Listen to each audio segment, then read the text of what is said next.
I'm watching Young Sheldon, so I muted that.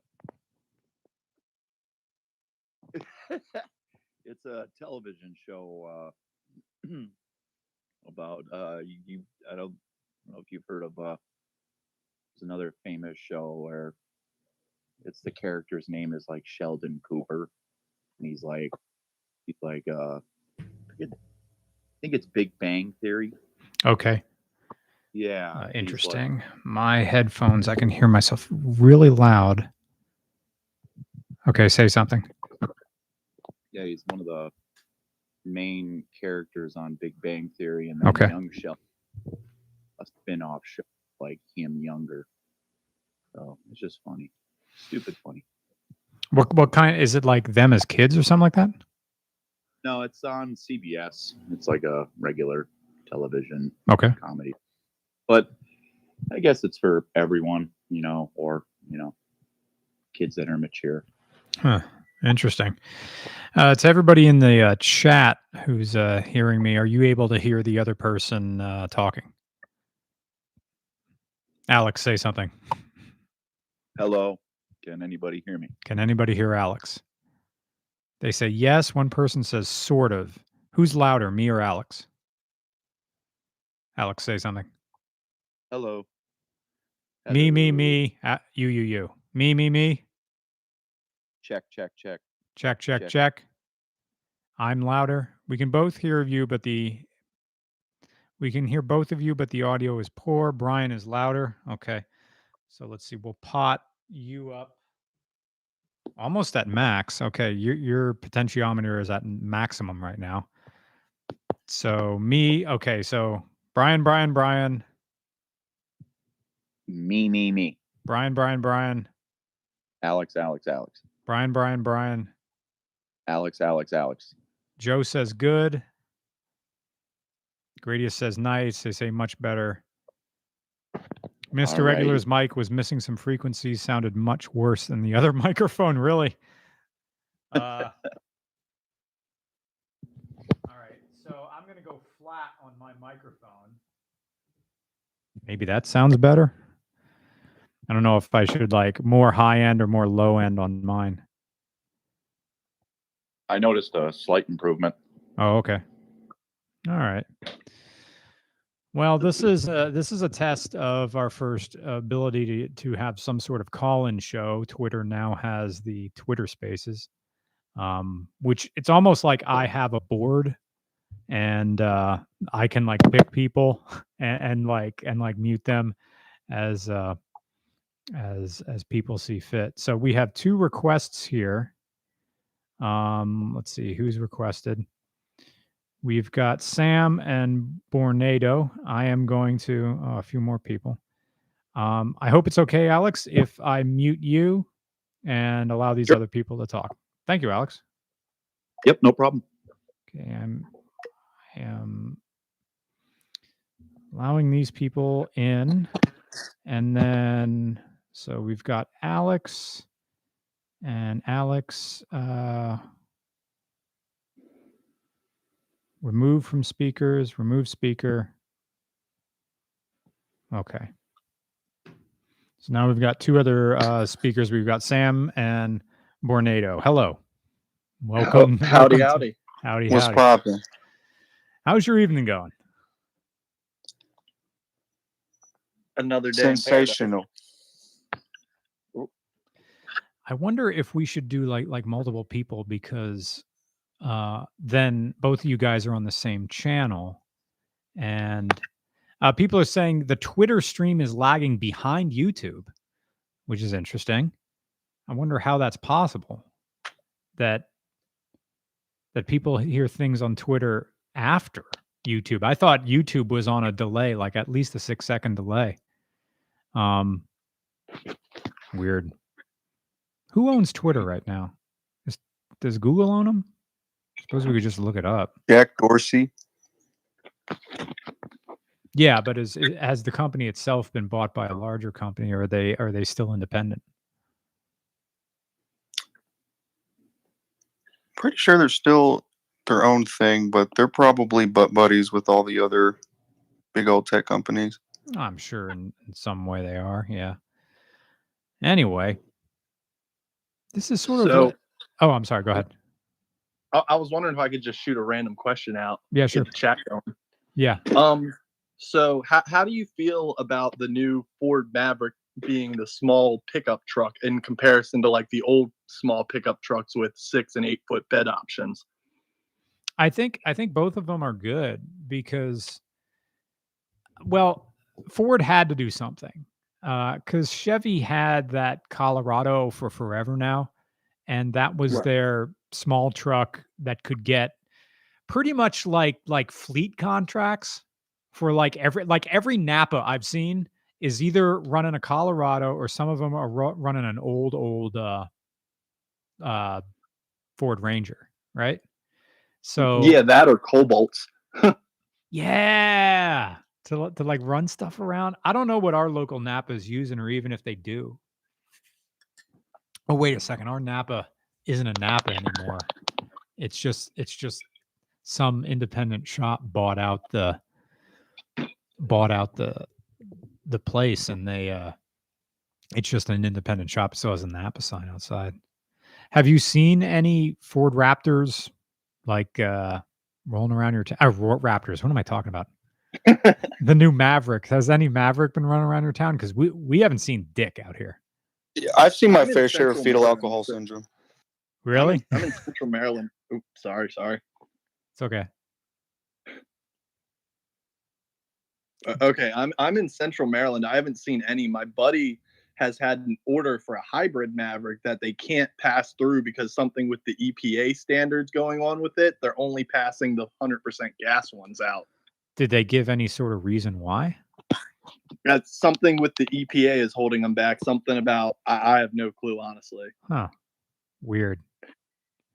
I mean, I'm excited to see it. I mean, the only issue is the 4-foot bed. Like, I probably would have put an order on one if the bed was 6 foot. Right. Because I like to put motorcycles in the bed. Right. Is that all they're offering? Is 4 feet?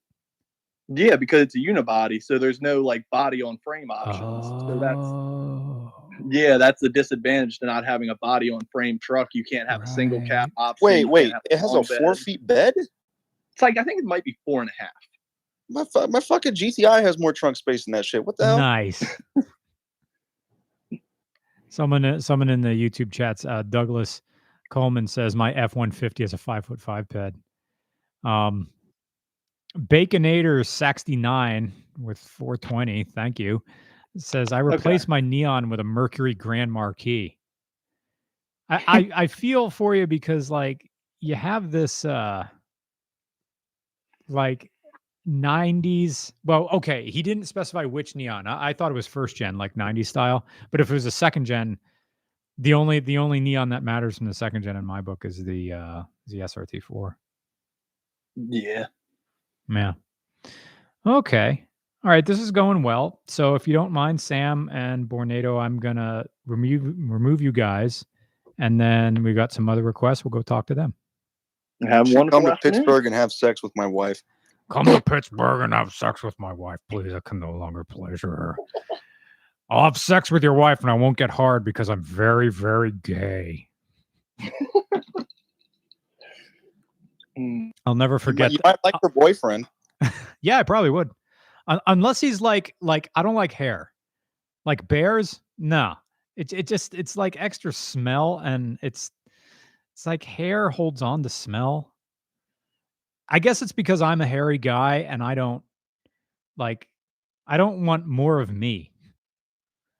All right, so who we got? We've got Alex again. We've got Ebanon something.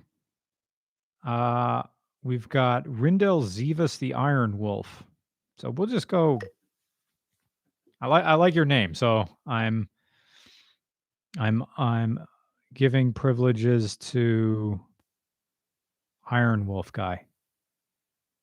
Hello, can you hear me? You have to unmute your own microphone.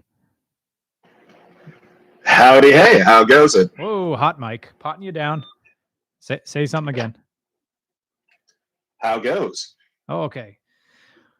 Well, how goes? That's a good topic. I've been trying to, use social media. Like today was the first day I didn't look at my phone unless I was checking like text messages.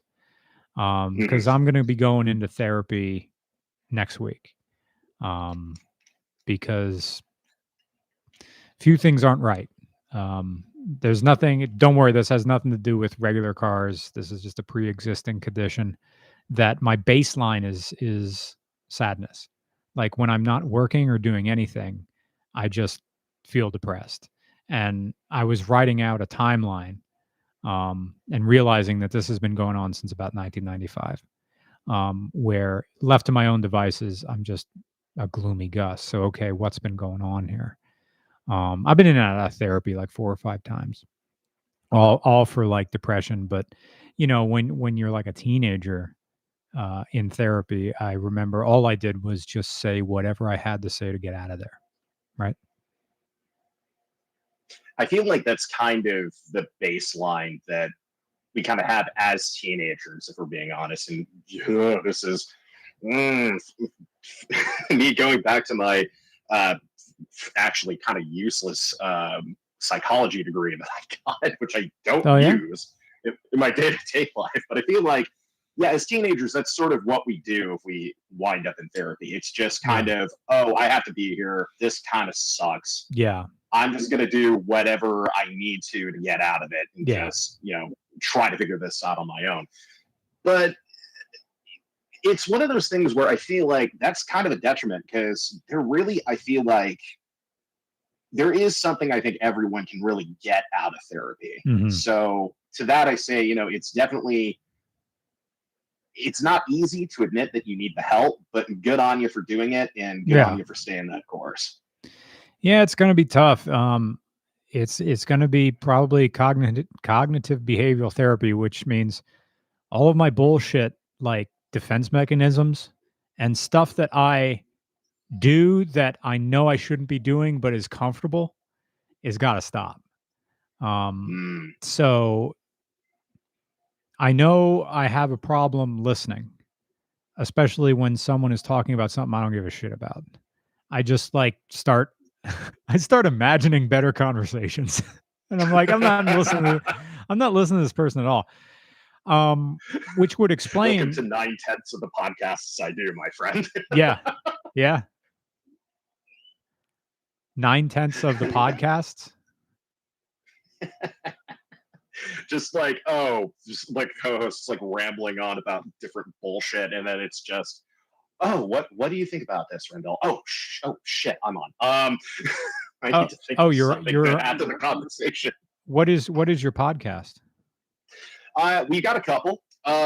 Main one that is released week to week is Guardians of Lore, and then I am also the main editor for Destiny Lore audio file, both related to the Destiny video game series. Okay, cool. Is that on iTunes or Stitcher or Spotify or anything like that? Yeah, Spotify, Podbean, and iTunes. Okay. So DLA well, send me a Twitter. I'm sorry. See that right there is my problem. I interrupted. I'm sorry. Oh, no worries. Yeah, so audiophile is more of like kind of a dramatization of just like kind of in-game lore, as we put it. It's basically zero interpretation, zero us like kind of trying to unravel it, just no bullshit, straight lore. Mm-hmm. So people can just kind of listen to it with arguably some really talented voice actors. And then Guardians of Lore is the one I edit week to week, and that's where it's like people just, again, you hear these like conversations and you're like, can we please just fucking move on? Oh my God. Yeah, I had a conversation with someone at my gym. I don't know if he listens or not. As someone at my gym, and he was talking about something like, yeah. And it was like, yeah, it's like conspiracy theories. And I'm like, I respect you. And I went out of this conversation. And eventually I did a hard out. I just said, he's a good guy, but he just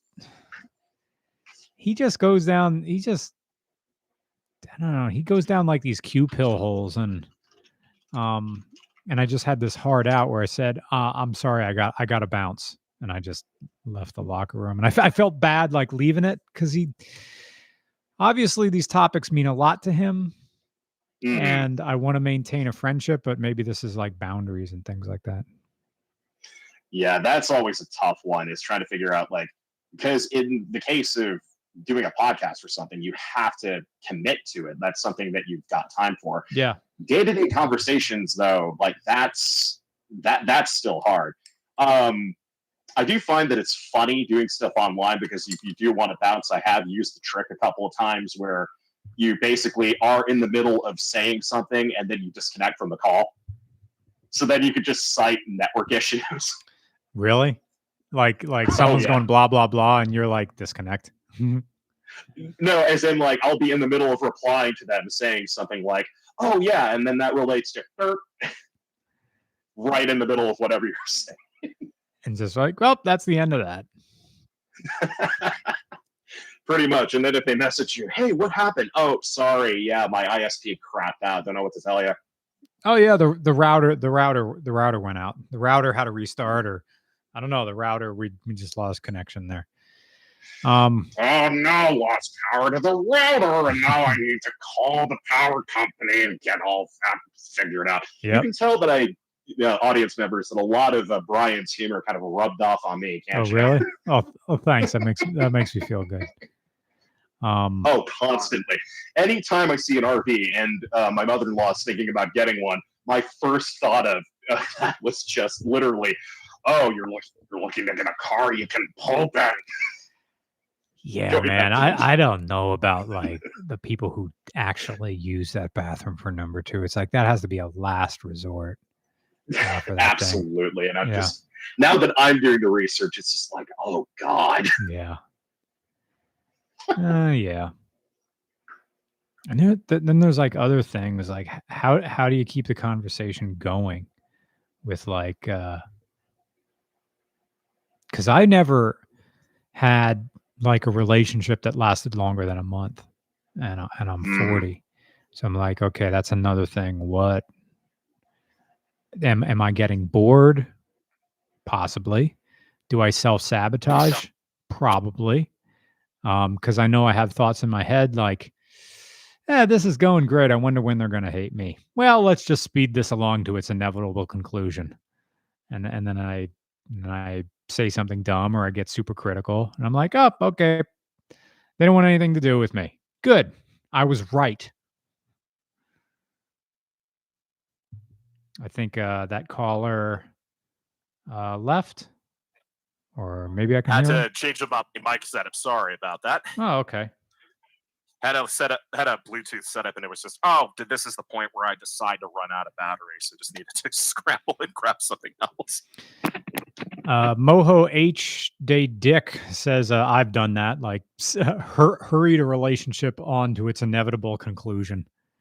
Oh no. So, Jake Valeris, I guess we got some super chats to get to. So we have 4 requests. We have Dakota Bailey, which sounds familiar. Post Time Skip, Emanon, and Alex Berline. Okay, so we're going to invite Dakota in here. We're going to approve him. I may have to mute Rindell here, if that's okay with you. Yeah, I mean, I've actually got a couple things. Ironically, as much as I am enjoying the conversation, I do literally have things that I need to do. Okay. So that just as well. But yeah, it's actually great chatting with you. So thanks. Yeah, have yourself a good Send night. me a DM of your podcast so I can have a listen. Sounds good. Okay. Hope you like it. Have a good night. Bye. Okay, we've got Dakota Bailey in here. While he gets ready and learns how to unmute his speaker, I am going to go to channel monetizations, see all, and I think I have to refresh the screen so I can see where everybody is. I think I know. I think there's some of these people's icons that I recognize. Well, anyway, maybe Dakota Bailey's having trouble getting a speaker working. So we Hey, may- radio check. Oh, radio check, radio check. Sorry, I've been having issues with this godforsaken thing. How are you? Oh, very well. I'm delightfully a mess. How are you? Oh, I'm content, I guess I could say. Yep. I just got the ding here on my phone. I was just about to pick up my book for the evening, and I thought, oh, maybe I'll try this. And sure enough, here Yeah. I am. So, What sort of book were you going to read for tonight? I'm currently trying to get through Orwell's 1984. Okay. It's it's delightfully depressing. Do you already know the story? I'm not going to spoil it for you, but do you already know the story? No, this is my first read through. I've Oh. heard both good things and bad things, and I'm just like, I've been trying to read more. Why not? Well, what you're reading is someone writing from the perspective of, like, I think it was written before World War II, something like that. So it's at least 70 years old. The idea of what the future would be. Right. And the main motifs is how much is an individual in control of their own life, and is it worth it? Like, Mhm. is going on worth it? So those are like some grand questions in that novel. But good on you for reading that. It's not that long, and it's meant to be. It's one of these books that it's meant to be read, and by that I mean it's not some like hyper modernist thing that's going to have like references to literary style itself. No, it's just a story. So just have fun Yeah. reading it. Drink it in. It's a good Yeah, read. totally. I've always loved to read. It's just I've never had time to. I'm a college student. What are you studying? I'm currently studying secondary education. I'm going to try and be a history teacher. Oh, congratulations. Thanks. I've actually learned some stuff from you, and I know that's kind of flattering, and I know that could worry people sometimes, but I was watching not too long ago. I was taking a literature course last semester, Mm-hmm. and I had just got done watching the PT review. Yeah. And I gave you credit and whatnot, but I literally used the entire literary theory part in that college course. So I just wanted to say thanks. Oh, no problem.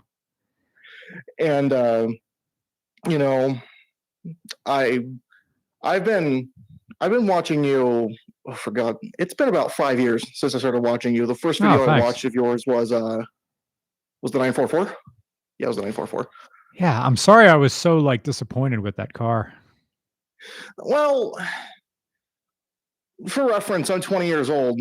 Mhm. Back then, I was a 16-year-old, just got my learner's permit, thinking about, oh my God, work hard and get the car I want. First car I want, 944. Mhm. So I'm looking up reviews on YouTube to see what people are saying about it, and I get the usual spur of aging wheels videos and, the one-off car reviews, this is a 944. Yeah. It's got to start it up, and it's got a terrible exhaust leak and whatnot. Yeah.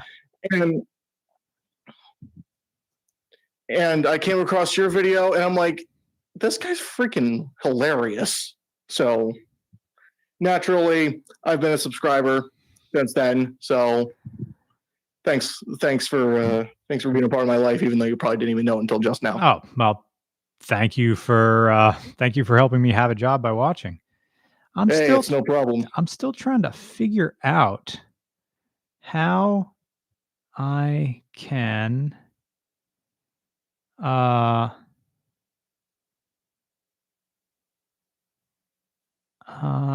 see everybody who's listening to see if I recognize some people. So I'm going to take care of that. Thanks for talking, Dakota. Actually, before we go,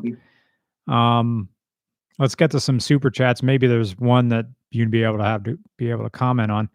We've got Car Foolery. Thank you, Mr. Foolery. Hello from Eugene, Oregon. We are a hunt. Yeah, I know Eugene.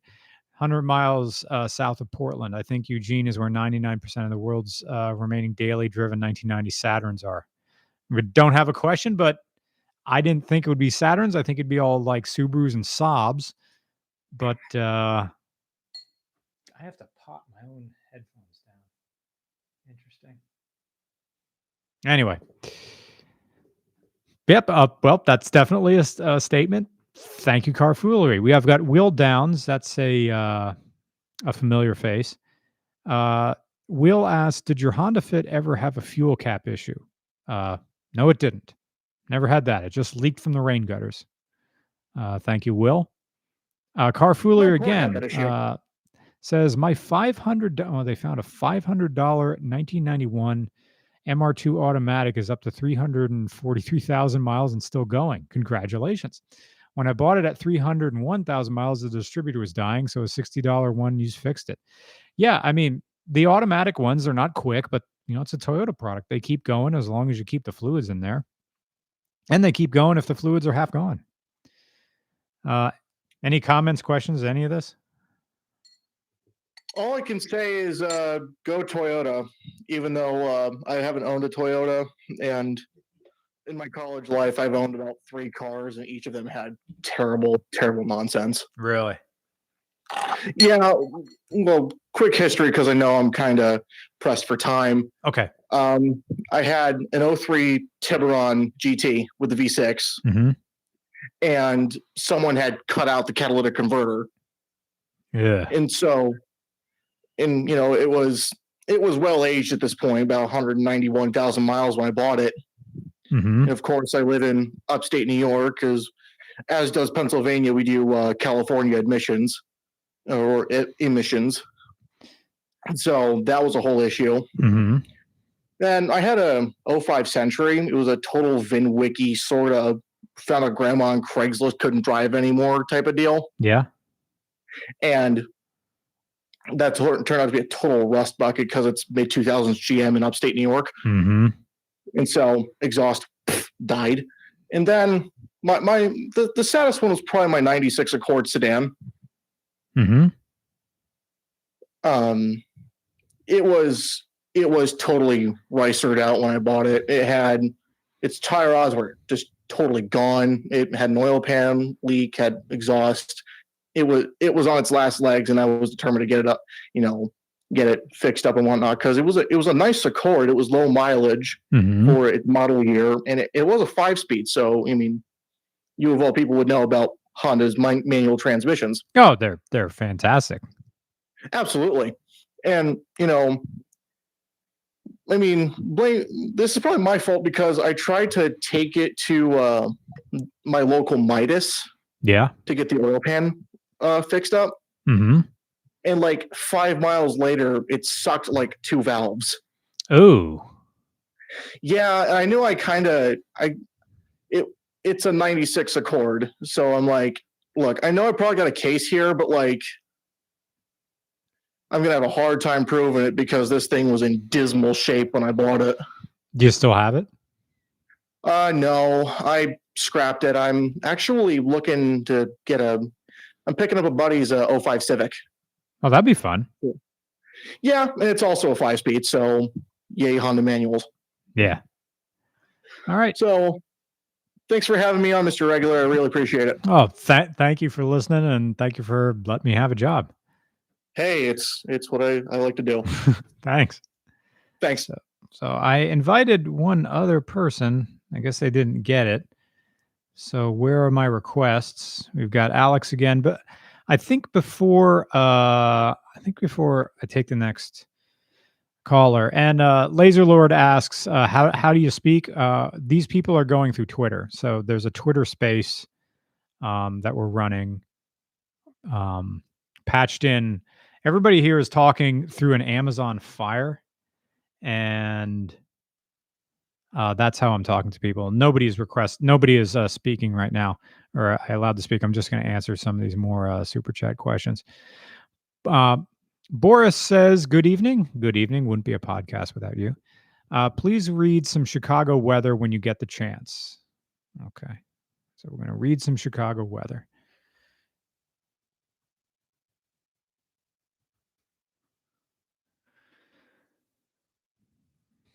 And to do this correctly,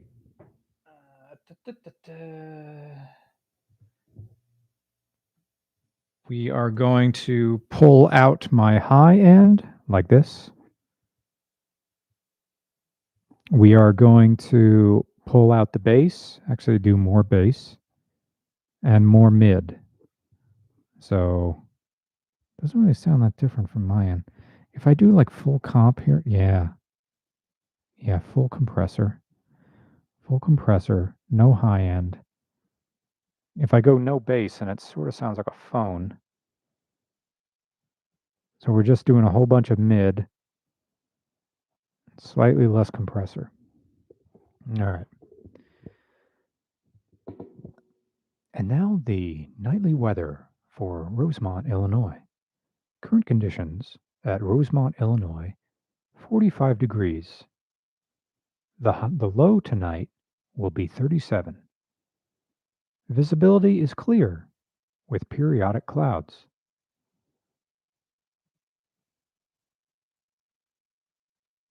Actually, this is giving me my 10-day. I kind of want like what it is just now.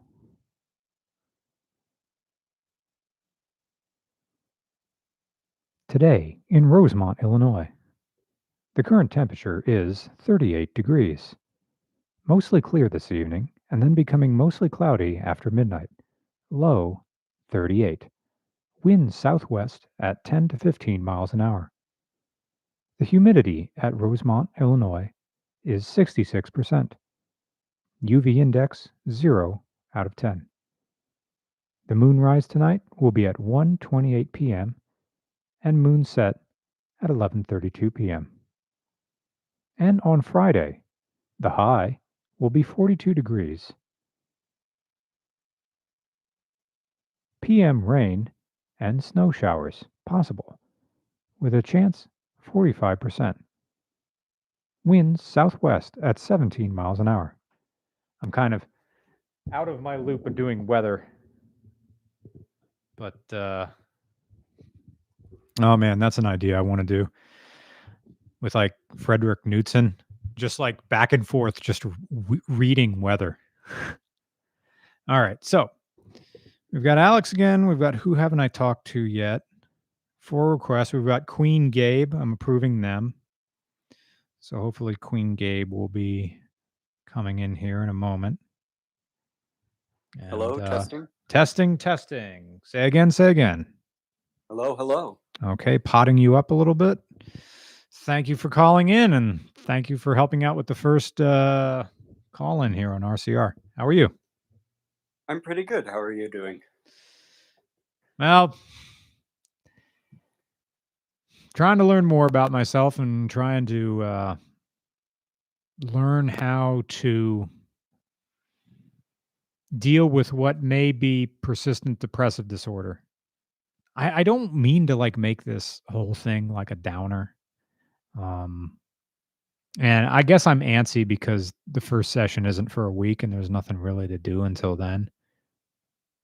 I don't know. Have you, I think this is the theme of the night. Have you gone to therapy at all? Oh, I did call in with a specific question if you're answering questions. Oh yeah. Sorry. I didn't mean to make that about myself. No, I'm not so at sorry. all. I wondered what you thought about electric motorcycles, actually. Oh, they're great. Okay. You know, one of my, I'll go ahead. I was just going to say that when I got the notification for the space, I was working on mine. So what do you got? Well, it's a 73 Kawasaki Bushmaster that I bought from a guy with a seized engine. Okay. I've been converting it. Yeah. Now, what's your plan? What's your goal with the bike? City commuter. So I'm gearing it for top speed around 60, 65 on a full charge. So I could take it on the highway if I need to. Oh. But I'm hoping to just putt around at like 40 or less, essentially, most of the time. And whereabouts are you going to be using this bike? I mean, like sort of what city are you in? I'm actually in small town Arizona right now. But cool. But home is Toronto, Canada. So I'll probably be using it there. Excuse me. I'm talking on mic. I'm chewing On microphone, I'm a total professional.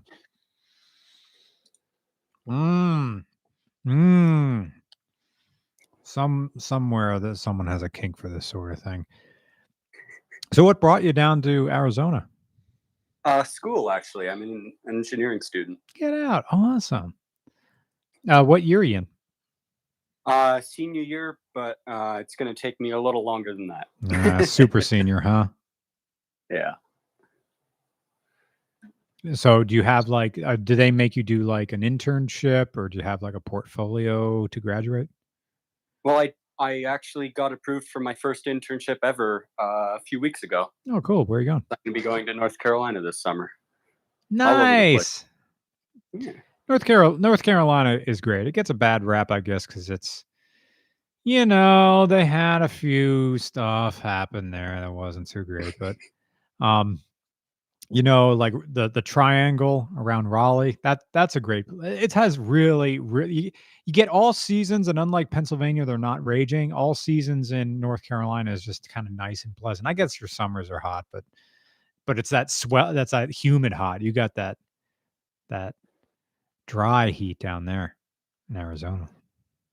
Yeah, sure do. Although the actual temperatures don't get much higher than the hottest summers back home, Toronto. Oh, really? How'd that work out? Well, where I am, I'm up in the mountains. So it gets up to maybe like maximum 100 ever. Wow. And back home gets around the same. Nice. It's drier here, though. So what are we going to expect if what sort of import cars are just sitting in Toronto and up in Canada just waiting for us to just dump money on? Ooh, can't think of any at the moment. Oh, the Volkswagen Electric. Shoot, what is that called? Don't know. Crap. It's a new car. It's not an electric version of some other car. There's not too many of them around. There's like a couple dozen in the States and like 3 in Canada. I think a bunch more are coming in on the Canadian coast soon. Huh. When you say Canadian coast, what does that mean? Probably Newfoundland, I think. Oh, okay. And they're going to be driving them in. Dumb question. Have you ever been to Halifax? I haven't actually. I've been near Halifax though. It was I had this weird urge to go there a few days ago. And it was just like, because I found out that American Airlines flies nonstop from Philly to Halifax, and I'm like, I have no reason to go there, but it looks like it looks very quaint. It looks like New England, because I guess it's the same sort of place. Yeah, I have a friend from Halifax, and he says it's really nice there. Nice. It'd be like a weird thing, like just to go, but like not do cars. I mean, I'd do cars anyway. Yeah. I'd have to search. I mean, it is a place that you can be pretty spontaneous because it's not too touristy, so you don't have to like sign up for things or book things. You can just sort of go and hang out for however long and fly home again. Nice. Excuse me, I'm eating on mic again. Oh no. Well, cool, man. Thanks for yeah, we're a request. I guess I haven't talked to AGU yet. I'll prove him. Let's see what happens. You know what? Oh, before I go, I saw a bunch of people in the chat on YouTube. They're telling me it's the ID4. That sounds familiar. Oh, the Hi, ID4. hello. Hello. You hear me? Oh, yeah. Yeah, I can hear you. I sound a little bit far away here. Hi. Let me Hi, adjust. that's great. I wasn't expecting to talk to you. Sorry if my English is kind of weird. I'm from Argentina. Oh, cool. We had, when I was in high school, we had an Argentinian exchange student. His name was Lucas Schmidt. He was the first guy to ever get me high. Because he realized that he really couldn't be arrested for anything, because nobody around here would want to do paperwork. So he quickly became like the weed hookup because he just would like buy weed, and then I'll never forget it. It was myself, some other people whose names I'm not going to blow up because they're all adults now. But Lucas was there with his one hit. A one hit is like, it looks like a metal cigarette. For those people who listening don't know what a one hit is. And you just sort of jam it into. It has like you jam it into your like bag of weed that's all been ground up, and Okay. you only get like the amount of weed that's like the pencil eraser at the end of a pencil, and that's then you smoke and it's like one hit. And then we just went and then got donuts. So that is like my defining memory of Lucas Schmidt from Argentina. And also in high school he had like an 80-mile-an-hour fastball. It was amazing. So he played baseball. Well, so in my case, I've been offered weed a couple of times, but I've never tried it. But what do you think? Should I give it a go? Or... I think if you were in, well, how old are you, and what are the laws concerning marijuana? I'm 30. I mean, okay. I know a lot of people who smoke it. It's not a big deal. So. Okay. I guess like if you're in a place where you feel safe and comfortable, and only like do one hit and then put it down and wait 20 minutes, because that's how people they do too much and then they get scared. But I say have food that you like around, have music, like a playlist queued up, like music that you like, and then you're good.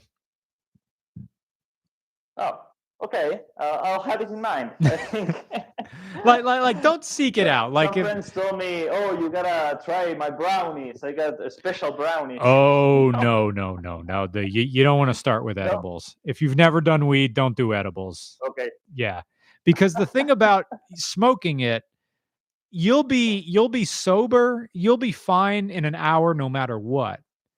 So even if you're not having a good time, just check your watch. In an hour, you'll feel fine. But if you eat it, you're in it for the long haul, man. You're going all the way down to one of my friends, the one who told me that, also told me a story that he's a teacher and he had to go in the morning to give classes to school, and the effect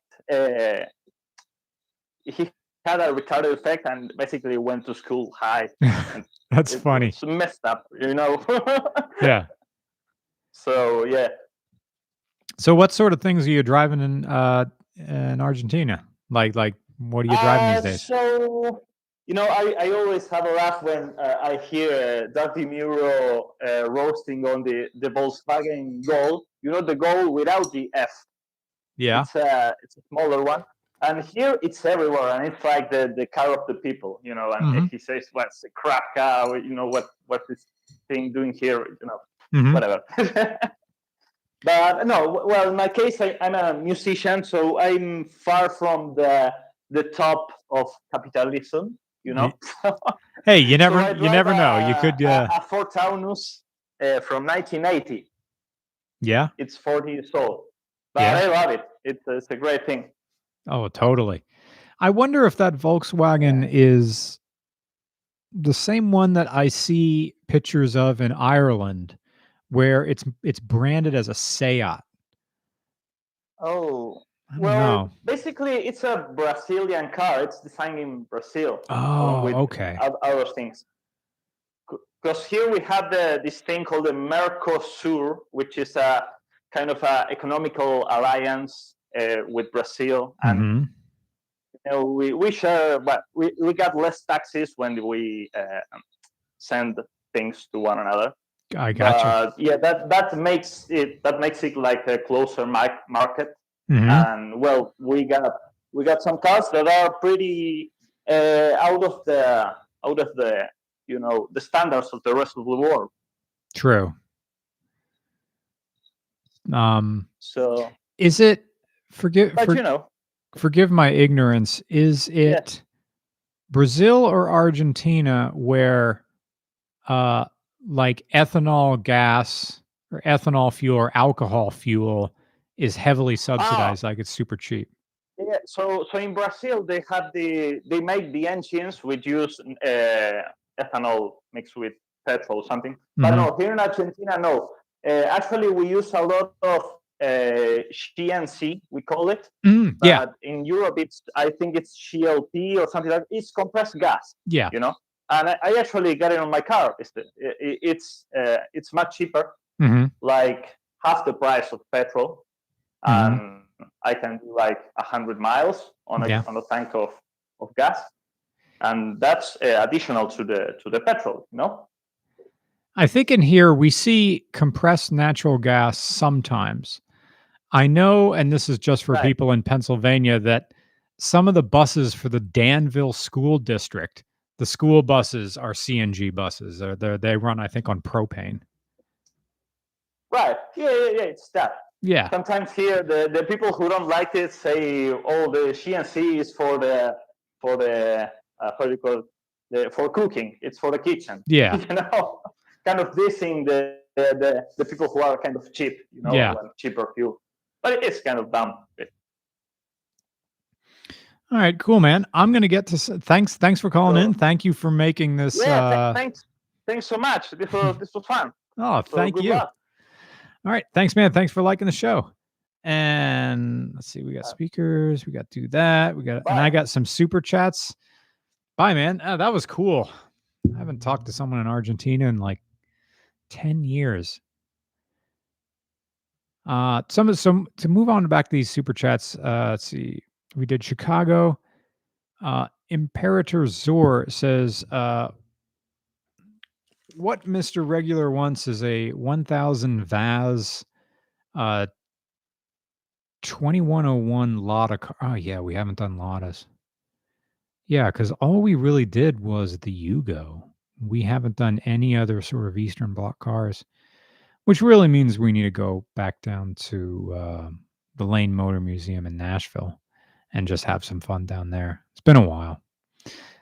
Esker Outcome says, and thank you for your generous donation, says, I understand your struggle with depression as it mimics my own. Good on you for going to therapy. I hope it helps you. Just remember you're loved by an audience and we support you. Thank you. I hope that with this therapist, I'm not going to have to just explain like what YouTube is, because I already checked him out and he has a YouTube channel, but it's just him. Like he does like the therapist. I just chose him because he's close. But it turns out he went to the same university as I did.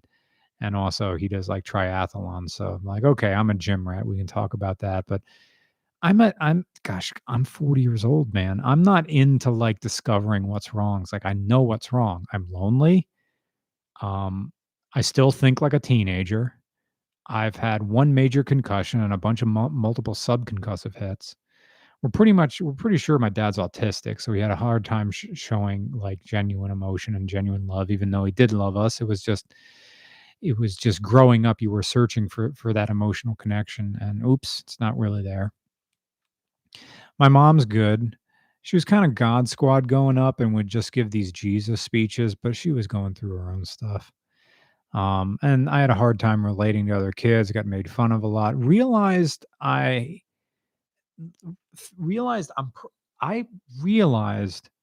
that I had a thing for guys probably like freshman year in high school, but that was 1990 motherfucking 6.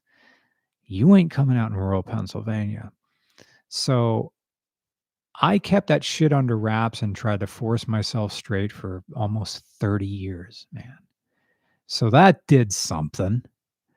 And then, of course, only recently did I come out this year on Twitter on my 40th year. So now I get to start from the beginning again and learn how to date all over again, learn how to not steamroll conversations, learn how to try to be present in conversations, and learn how to be pleasant to be around, which is very different than entertaining. I'm entertaining as shit. I can entertain 100 people, no problem. I have no problem in front of a big audiences, but put me with somebody where there's something to lose, where there's friendship to be lost, and that's rough, man. So for the past 7 years, the Mr. Regular character has been really a shield or a way to express myself. So we're probably moving into a different era, or RCR for going 7 years. The early days were clearly the angry years. I was angry at myself for being home with my parents and everything else. So all that vitriol came out on in the channel. And then we hit our stride, and then we sort of just gave people more of what they want. Those were the middle years. And the later then there was the traveling years. So that was sort of the middle ones where we're going on these trips, UK, New Zealand again. And now, like in the after times, like pandemic and after times, we've been just home. So you've been just seeing like the local roads over and over again on the occasional time we leave. So there's nothing left but to go to work on yourself. And without like kids or anything else, there's really nothing else to do. But that's the challenge. Since I'm already familiar with the way, cognitive behavioral therapy works, you have to have goals. And the two goals are be able to have a positive relationship with another man, romantic and friendship as well. And it doesn't have to last, but I have to make an effort. And not to overthink it too much, and just be open to the other person, and I don't know if the term is be willing to listen. The term is really learn how to listen. Because, me and you right now, this is a one-on-one conversation, apart from the people who I talk to on this, which I think this whole thing using Twitter Spaces to talk to people is definitely good training. Good training to have a one-on-one conversation, and not to just, of course, I'm cheating right now, right? Because the mindfulness, there we go, says Sussy Gamer. That's a good thing to say, mindfulness. Anyway, where were we? Imperator Zor, a lot of cars. Oh yeah, let me refresh this. There's probably some other super chats I have to go to. And also like to use social media a lot less. And this doesn't really feel like social media because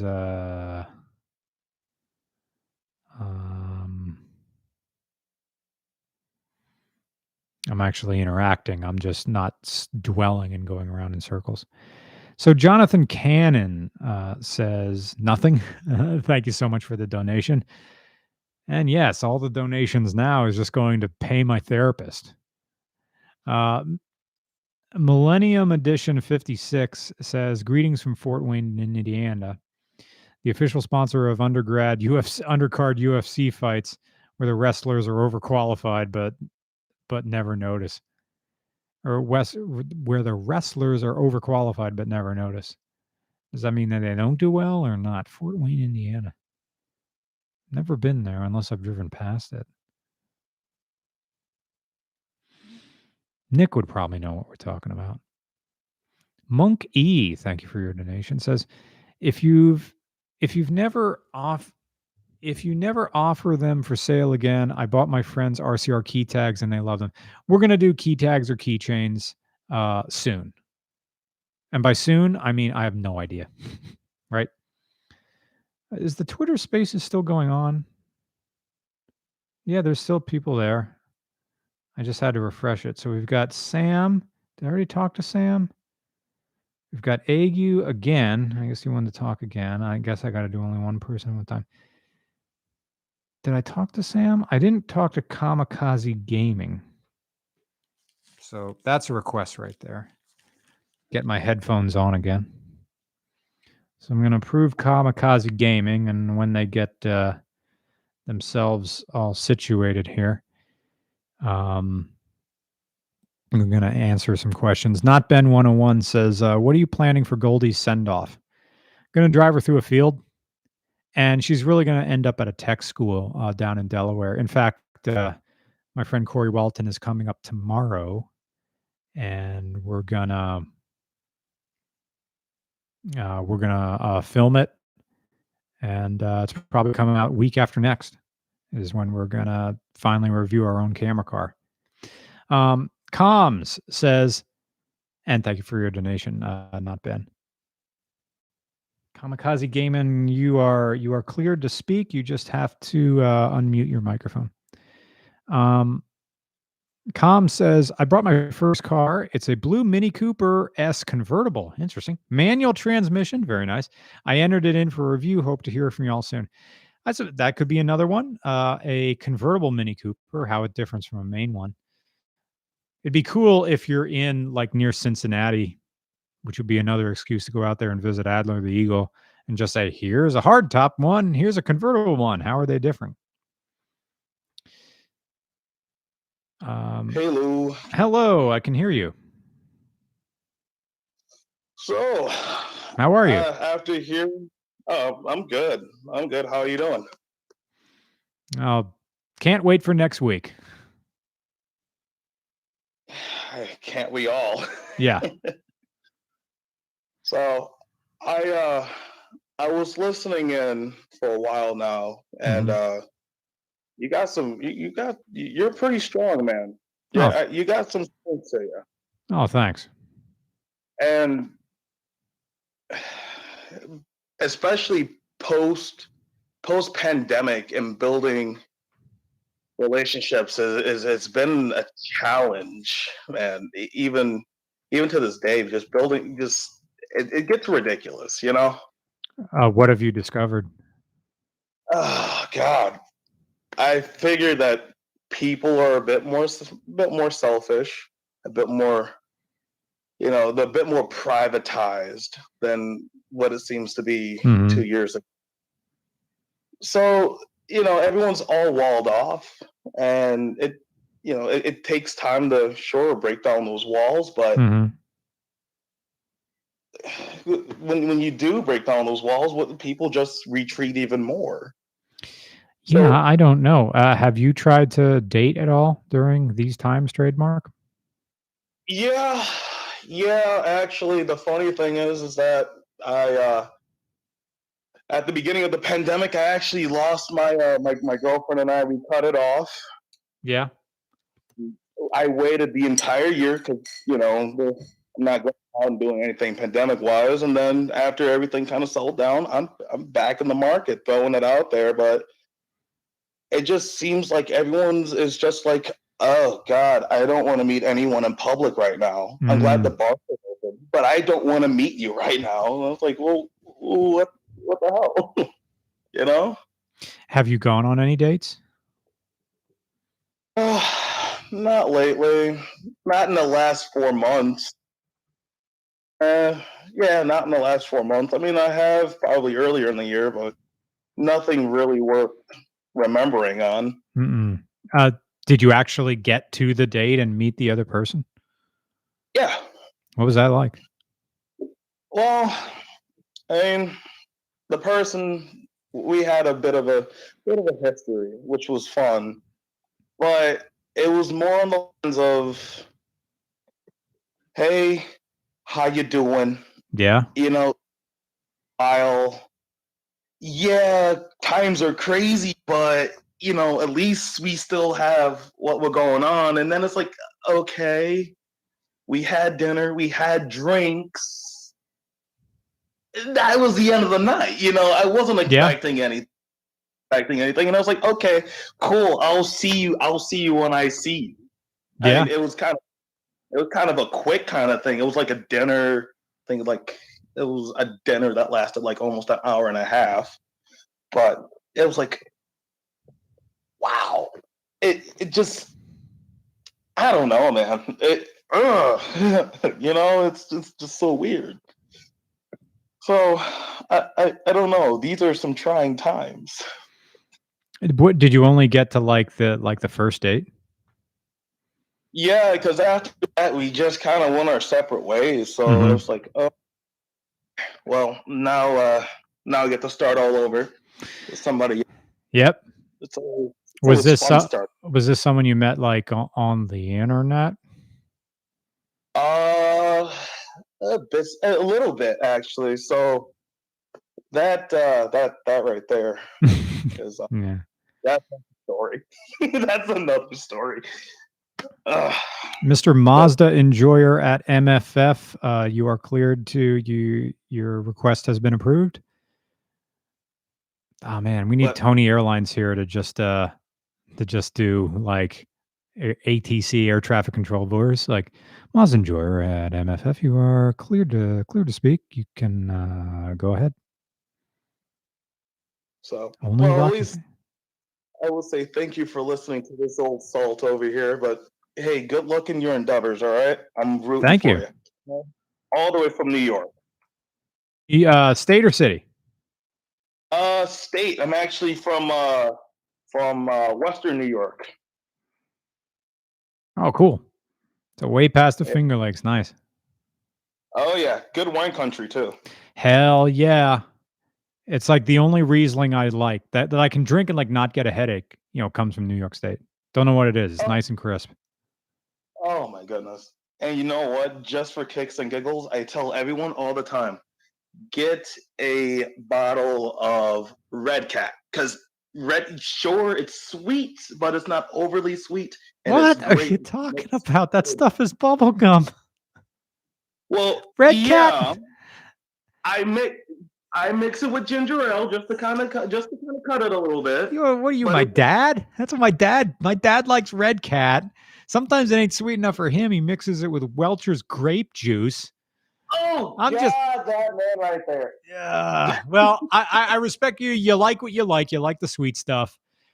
And gosh, if Ben McElwee were here, we ought to have him on. Like tomorrow night, Corey's coming on, so maybe I don't know. We should do another one. All right. So it's funny on here. You approve people to speak, and then they don't recognize. Maybe this Rocky guy will come on. Oh, there he is. Okay. So we're gonna switch to him. Thank you, Kamikaze Gaming. Thank you for talking.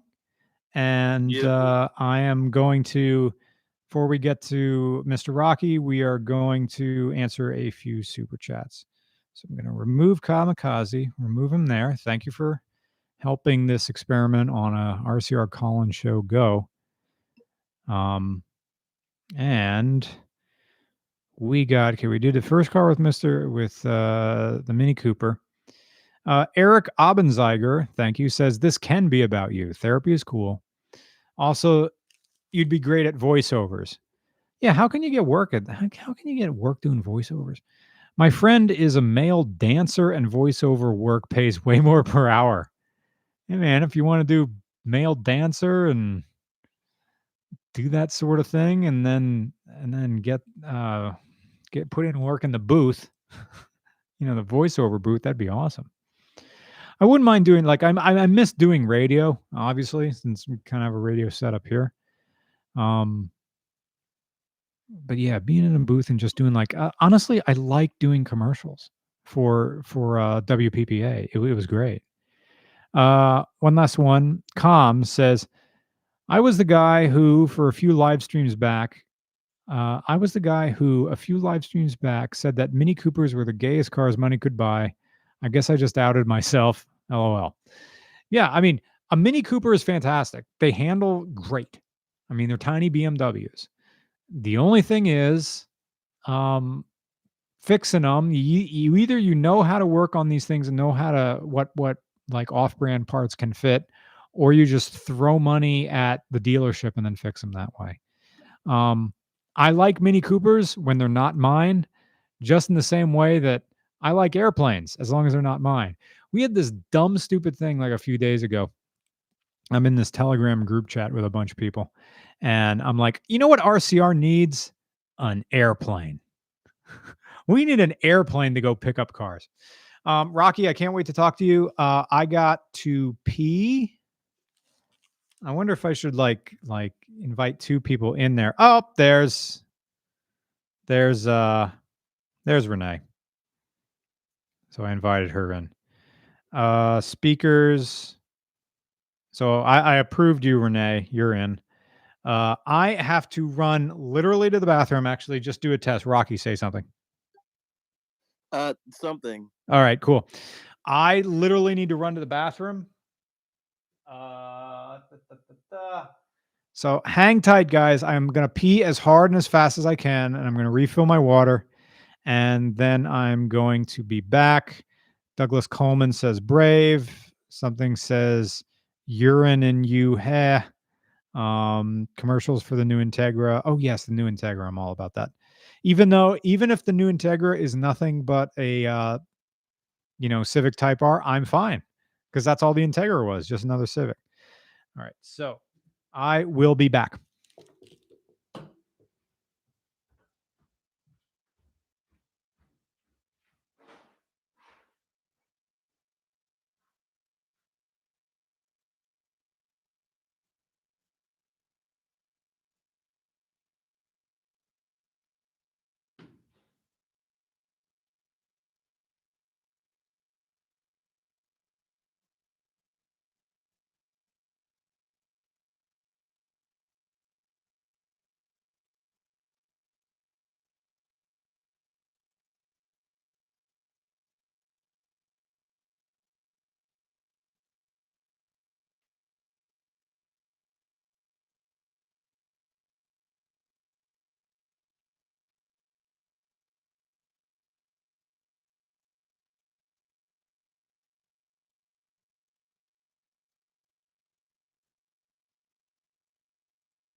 I promise I'm coming back. I just need to refill my water.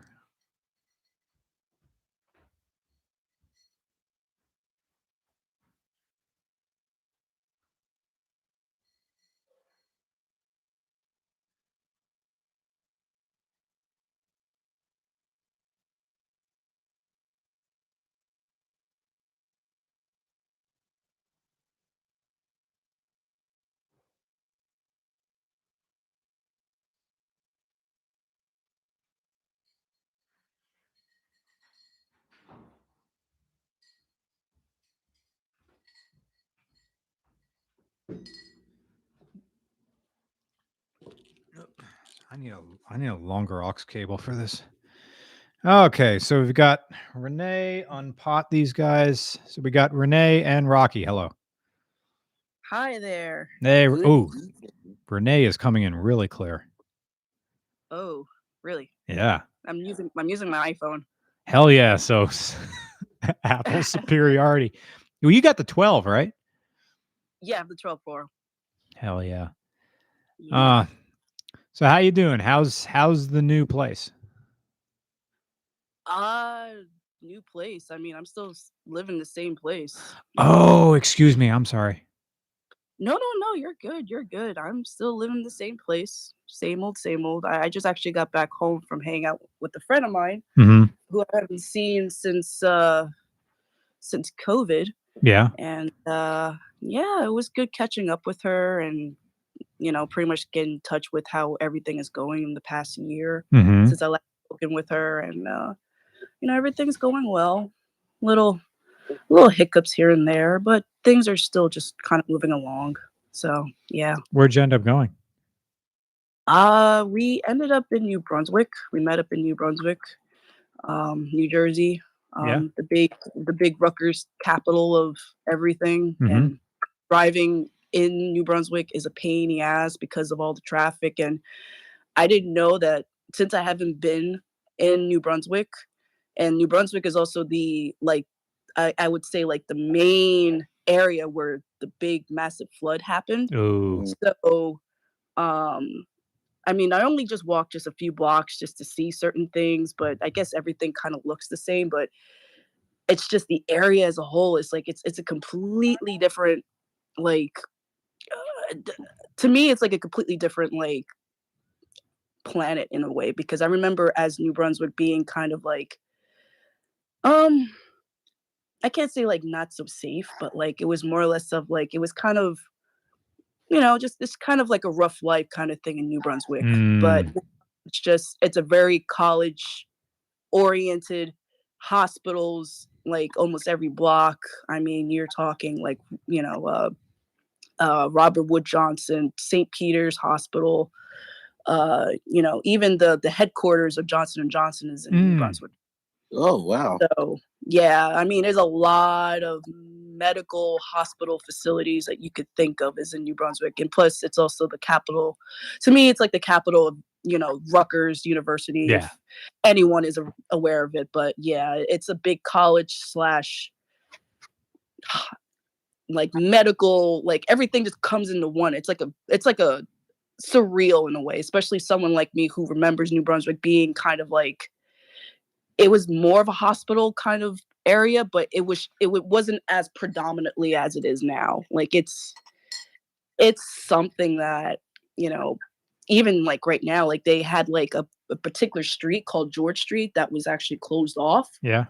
And that particular area kind of reminds me of like outdoor seatings from like New York City. Like sometimes, they close off a particular street and have people, just kind of sit around outdooring areas and whatnot. And that kind of reminds me of that. And that whole particular street was completely closed off.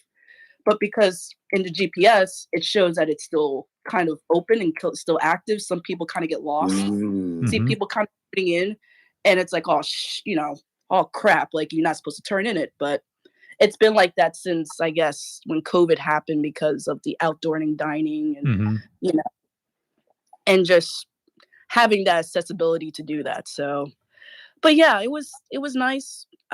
First time trying Ethiopian food for first time. Oh yeah. Like that. It has an interesting taste, but yeah. What did you get? I guess I got like a lamb. It was like a lamb and then some like vegetables and chicken.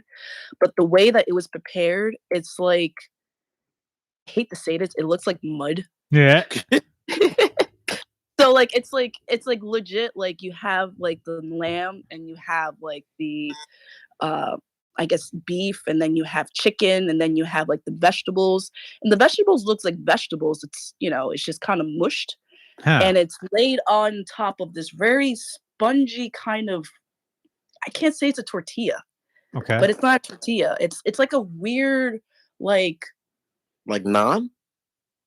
I think it's naan, because it has like the bubbly kind of, like it looks like a sponge. Like like something of that. It was weird. I mean, it tastes fine, but it's just the texture of it was just kind of, I don't know. Did it have like a crispness to it like naan did, or no, it's not crisp. It's very soft. Yeah. It sounds like you're describing like school food. You know what? Exactly that, Brian. Like it's just like school food, but it's more tastier. That's all I can really say. But yeah, it was a good time. The way you describe New Brunswick kind of reminds me of if you were to take Indianapolis and Columbus, Ohio, shove them into one place, and then put it on the East Coast. Just straight up.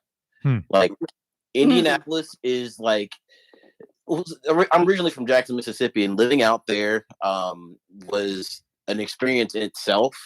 But like, Indianapolis is like, there are good areas of Indianapolis, there are bad areas in Indianapolis, but most of the city is just surrounded by like different, I guess you can call them like quadrants of different. Yeah. Everyone kind of like compiles into Indianapolis, with like IUPUI being downtown and us being like really big on facilities like Eli Lilly and Steak and Shake's headquarters were here at some point in time. And with it being such a hub for distribution, if you were to take like the whole Ohio State mentality of Columbus and just kind of like throw it in the middle of Indianapolis, it just sounds like New Brunswick, really. But like here recently, with all the stuff that's been happening and everyone trying to open back up, Indianapolis has just become like extremely overpopulated and underdeveloped. So every highway ever is getting worked on at the same time, and you can't really get halfway to anywhere without running through some sort of crazy construction, or someone in a Dodge Charger racing someone in a Camaro. Hell yeah. Who have like -5 cents as to what's going on, and don't realize there's about a 35-degree right-hand turn coming up on the next corner of 465, which is an adventure in itself. Yeah. Well, Rocky, let me get to your question here. I can relate heavily with your situation as a black gay dude from rural Mississippi. Opinions on the MX-30. Is that the Mazda MX-30? Right. Yeah, it's Mazda's new, like, weird, like, apparently they've planned at some point in time to make a hybrid with the rotary engine in it, but for now it's just like pure, like, electric. And it's got like the same range as a Nissan Leaf. They've planned for it to be like released in California first. Oh, that's like, some dumb crossover. Look at that piece of shit. It's There's my opinion. It's gonna fail so hard, and I'm so disappointed because Mazda, like, oh, for context, I used to sell Mazdas back in 2018, and there I became a very huge fan of their like design philosophy and their whole, you know, the Miata went big, so we got to throw the Miata formula and everything. Yeah, great. I love the driving experience. Yeah, but like now they're trying to like upscale super hard, and the CX-5, they're throwing everything in the kitchen sink with it, and now they're gonna make like, apparently they're supposed to be like a CX-50, like a CX-70, like middle of the line crossover SUVs, and they're discontinuing the 6. The 3 is currently being like snooty nosed, and I bought a 2018 3 because it was the last year with independent rear suspension, and it's fun to drive. Yeah. And I feel like Mazda is becoming like extremely, you know, fancy. And yeah, they're trying to go up market. Yes, that's not how anyone sees Mazda. Straight up, like people are buying into Mazdas now, or like the upper middle class to lower upper class, if that's a way to put it. Like people that want to spend the money to look nice, but don't want to spend exorbitant amounts of money in general. So like you see like 40-somethings and like late 30-somethings in their CX-5 Grand Tourings, and their husbands buying CX-5 Grand Touring signatures, and they're going around town like no one knows what they're driving, but it looks cool, so their friends buy it, and they don't really buy into the Mazda philosophy. They just see, oh, this is a nice car with all these features for cheap. My grandma wants Sirius XM, so we got it in that. Yeah, and it's all-wheel drive.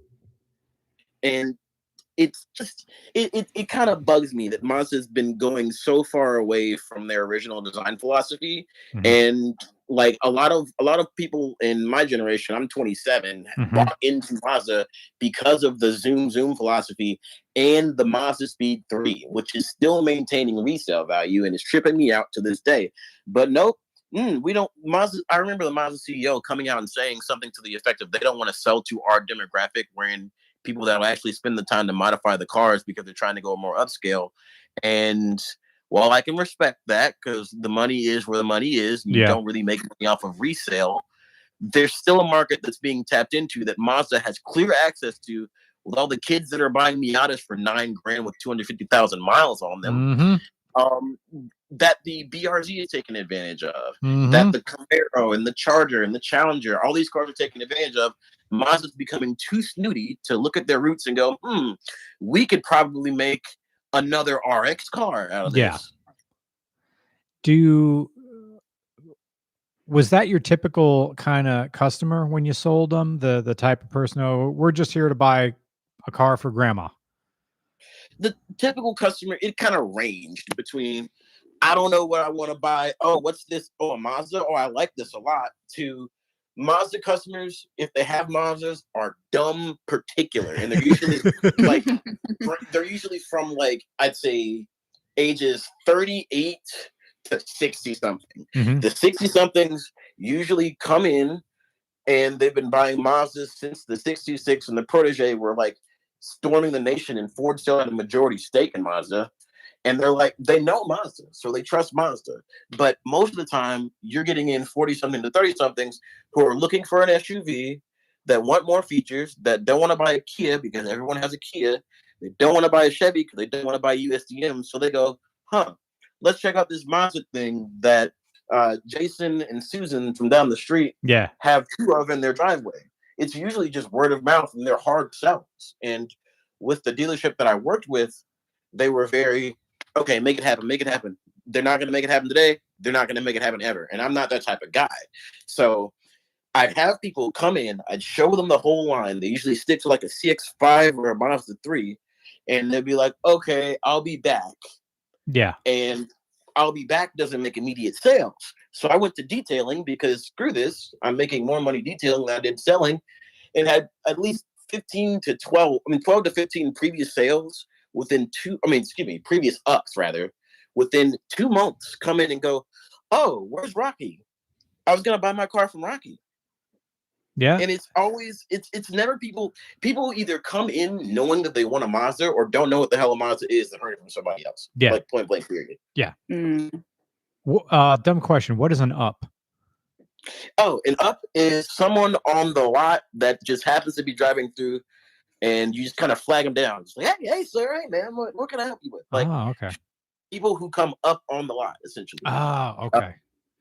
And it's really like shitty mentality to have, and it's one of the driving reasons as to why I wanted to start my own dealership. But there's too many snakes in that shit. Yeah. Like pushy salesmen make the sales experience 10 times worse for so many people, and that's why a lot of people are turning to online buying like Carvana and just going through Craigslist because they don't want to have to deal with sitting in a dealership for 5 hours to get fleeced by some guy who wants to make money and have to fleece somebody to make money. So I'm like, you know what? Same for me. Now I'm in insurance, and it's arguably almost worse. Oh man. What kind of insurance? Like car insurance? Yeah. So I am a facilitator with First Notice of Loss. So essentially, we're the guys you call when someone smacks you or someone smacks somebody. Luckily enough, I'm not doing sales, so it's just like front end stuff. Like, oh, I'm sorry to hear about your accident. Were there any injuries? Oh, no one was injured. Great. We're gonna get all the details and send you off to an adjuster. And been doing that for about a year, and had been doing that for about a year and some change until I got like promoted twice. Which Nice. was weird. Congratulations. Nice. Thank you. I'm still kind of reeling because I'm not used to that working in retail and sales for so long. But like, insurance is a whole fucking beast. So, excuse me. Yeah. I don't. It is. It's so lucrative. It's like another lucrative. I like that. It's like if law was in motion all the time. Like we get paid like half as much as lawyers do to interpret insurance law, which is honestly just extremely every little loophole you can possibly find to get out of paying something is there. Yeah, I've been there for a while because when I had my accident back in 2017 with my Ford Focus, I legit had to go through hoops and ladders with multiple insurance, both my car insurance and my medical insurance and with my attorneys, because since the girl that I T-boned didn't have insurance, was driving while suspended, and a whole bunch of other, a whole bunch of BS. I was just, let's just say ever since that experience, I know a lot more about insurance that I wouldn't, at least in my thought, would never even thought I'll even use or even use again. But even if it was to happen, I'll know exactly what I need to do in regards to, if I got into an accident or if someone else got into a car accident, know exactly what to do, because in New Jersey, it's a no fault state. So it's just, you have to go through the insurance. And even if the insurance is like kind of like anal with certain things, and especially if there's injuries involved, it's like dealing with the adjuster, dealing with the medical I forgot the person, like the medical person that handles the medical side of things. And it's just like, what's all said and done, it's like, all right, well, now I have to figure out with the other party, and with the other party, since the other party didn't have insurance, but the car was insured, but the person wasn't uninsured because it wasn't their car. I have to go through their insurance, and since depending on the tier, depending on your own insurance, if their insurance is lower tier than your insurance, then you have to go after to your insurance, because the payout or anything else of what they try to owe will not cover the costs of your personal injuries or the car or whatever wherever else may be. And that's also a hassle with your own car insurance. They're not going to budge. And that was the whole ordeal with mine for 3 years until finally it was all settled and done. Now, I honestly, like, the biggest thing about insurance is that people usually just buy insurance because either the state mandates that they need it or they feel like that they want to be more comfortable. Like, review your coverages. Like, make sure that you're going through your declarations page and understanding your liability limits. And for God's sake, buy a dash cam. Yes. And that's something I need to. I've been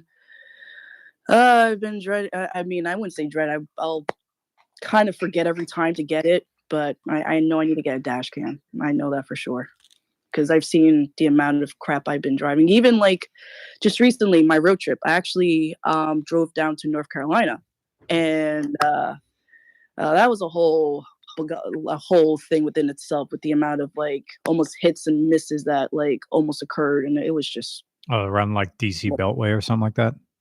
No, it was roughly in because I drove down to Asheville. North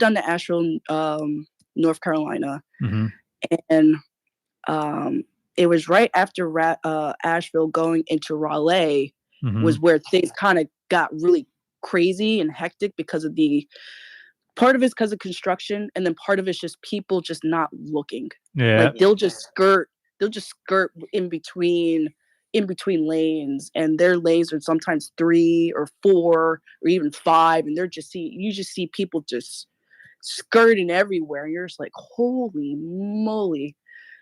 And yeah, I mean, that was like the roughest part of the trip was from Asheville to Raleigh, but the drive from Asheville to Raleigh was also fun too, because I actually drove down I guess like the cool part in North Carolina, where it's like it's part of the Blue Ridge Parkway.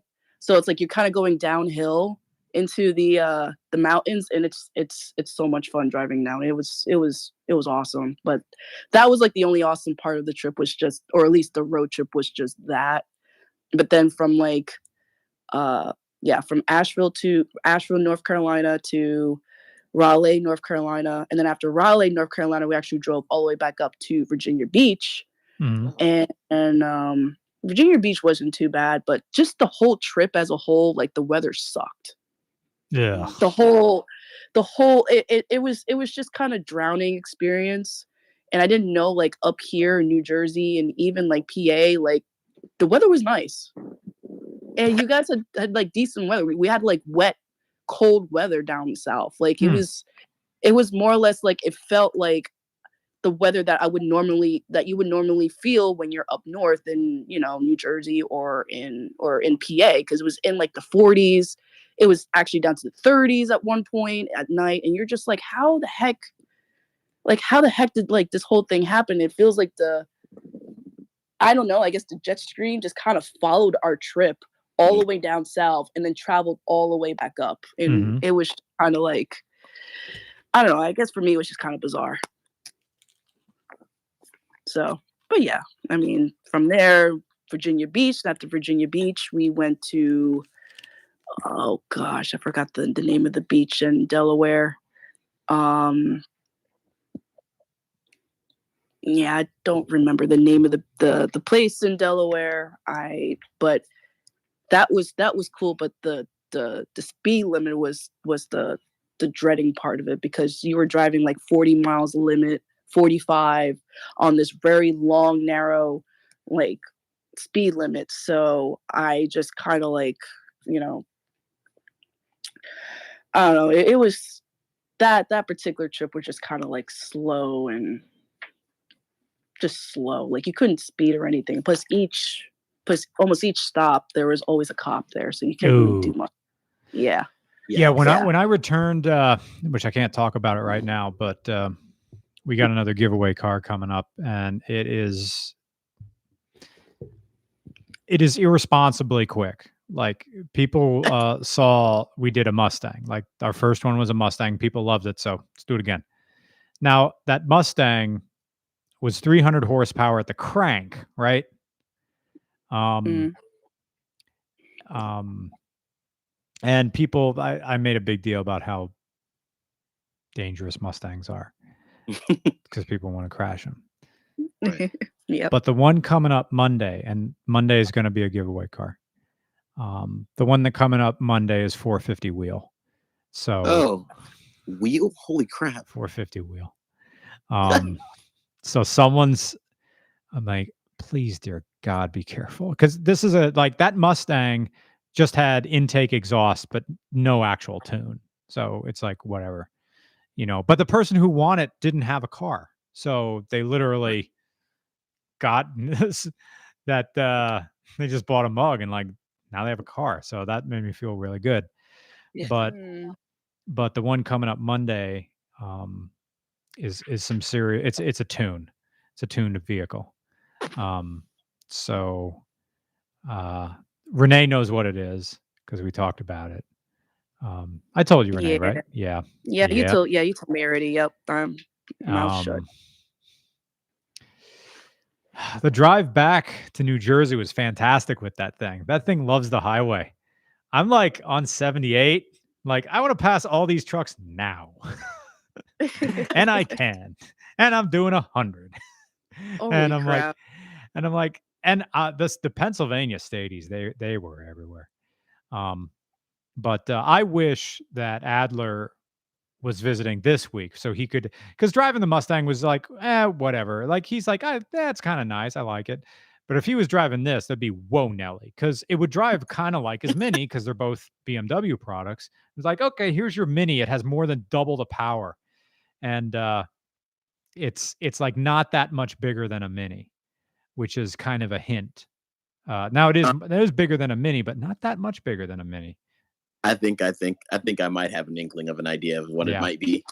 So anyway, speaking of Adler, did you used to live next to him? No. So like I mentioned, I'm in Indianapolis now, and him and Blazin would come to IFC and occasionally meet up in Indianapolis and the surrounding areas with a lot of our friends that were from both Indianapolis and Louisville. So okay.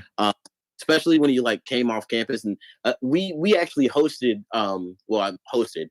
We had after meetups, after fur meets, just come back to our house and just sit back and actually talk. Mm-hmm. And occasionally, him and Blazin would just kind of come through and just exist. At one point in time at IFC, I remember vividly teaching those two how to do the little dance from Kid and Play's House Party. Yes. In the middle of IFC, I think we spent 25 to 30 minutes trying to get it down because I kept messing up the cadence. But that was a blast. And honestly, I miss those dudes. They're really chill, and Blazin can really cut a rug. Yeah, the dude's a natural athlete. So, he was an athlete. He played football. So, yeah. After, have you ever simped for someone else's relationship? Not the person itself, but the idea, motherfuckers, these guys are getting married. Blazin's 24, and he's more mature than I am, even more emotionally mature than I am. So, yes. What do I need to do to get to that point? And I don't know what the answer is, hence the therapy. Right. That's a goal. It's a long road. I can relate to how you feel, because I am jealous in a sense that I've been in a relationship for a long time, but my boyfriend lives in Columbus, Ohio. And we've been long distance for the past 4 or 5 years. Wow. And one of the biggest things that I worry about is us getting together and living together for long enough and then not meshing at all. Whereas I had him here for a month straight so he could try to get a job where I currently work at, but it didn't work out. And our dynamic was perfect. We were just Batman and Robin and up all the time. And nice. What I'm worried about now is something bad happening, or we find something out after living together, after planning all this stuff together, and then we cut it loose, which is just it always eats at me whenever I have conversations because I'm awful at outbound conversations. But Blazin and Adler are the ideal. Like it's those two, and then Gale and Strobes, whom are like in a whole nother ballpark of just like the ideal couple in my eyes. That I kind of look up to, and it's a little bit worrying how much I want to be in their shoes to an extent. That's I'm pretty sure that's kind of what you're getting at there. Oh yeah. Like, and it freaks me out. It's like, how can you have that good of a relationship with someone?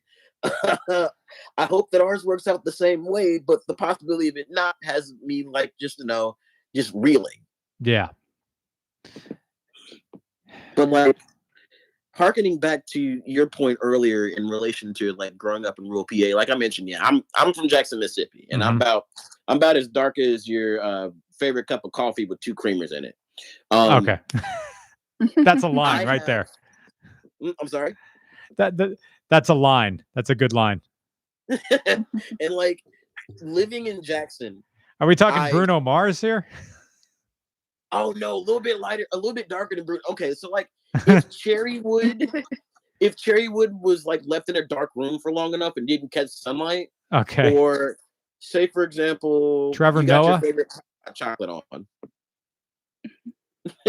But no, like living in Jackson, for as long as I did, I went from Indianapolis to Jackson, and I'm not what you would really consider like your stereotypical Jacksonian. I listened to Pearl Jam. I dressed in jeans and painted my nails and stuff. And like, there's already that stigmata of being weird.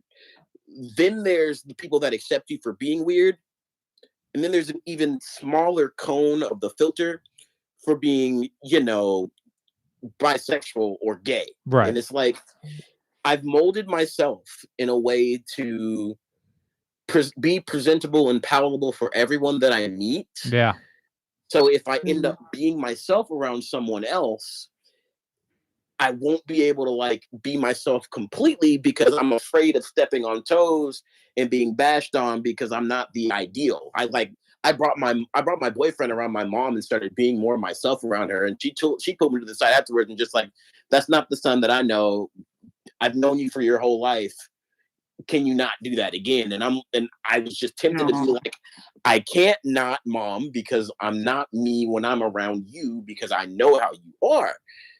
But you can't really do that. And like, I think the fandom's kind of provided a really good escape for that type of stuff. And like with MFF coming up soon, I am counting the days until I can leave this stupid industry for like a week and be myself in front of people who are also actually being themselves. And I think that's where I found my escape, because I wouldn't be talking with y'all right now if I hadn't have found the fandom in 06. Like it'd be a whole nother ball game. And I still deal with my own little demons that I'd rather not get into, but like everyone does at this point. Yeah. And it's just a matter of finding that release and being able to tap into it when you can, life is rough. Like you got to be able to make something out of literally when life gives you lemons, fuck lemons, go and I don't fucking know, buy some Kool-Aid because it tastes better than lemonade. Life is what you make it. And so far I've learned through years of therapy and actually being like more so open with myself and realistic with my own standards that I'll never live up to my own standards, but that's okay. Like that's what humanity is. It's just about growth and evolution. So the more you learn, the more you can grow, the more you actually are able to freely reinvent yourself, be it next year, 10 years, or 20 years in advance. Like every step you take is a step towards like pure, unadulterated freedom. And we'll get there eventually. How did you make your therapy efficient? I made my therapy efficient by just straight up getting to the point. Okay.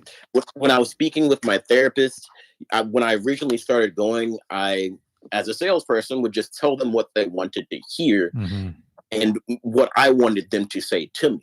Like, if it takes me rambling for like 45 minutes to an hour to get a point across that I didn't even think that I made, bam. Like my whole thing was I can't sell myself.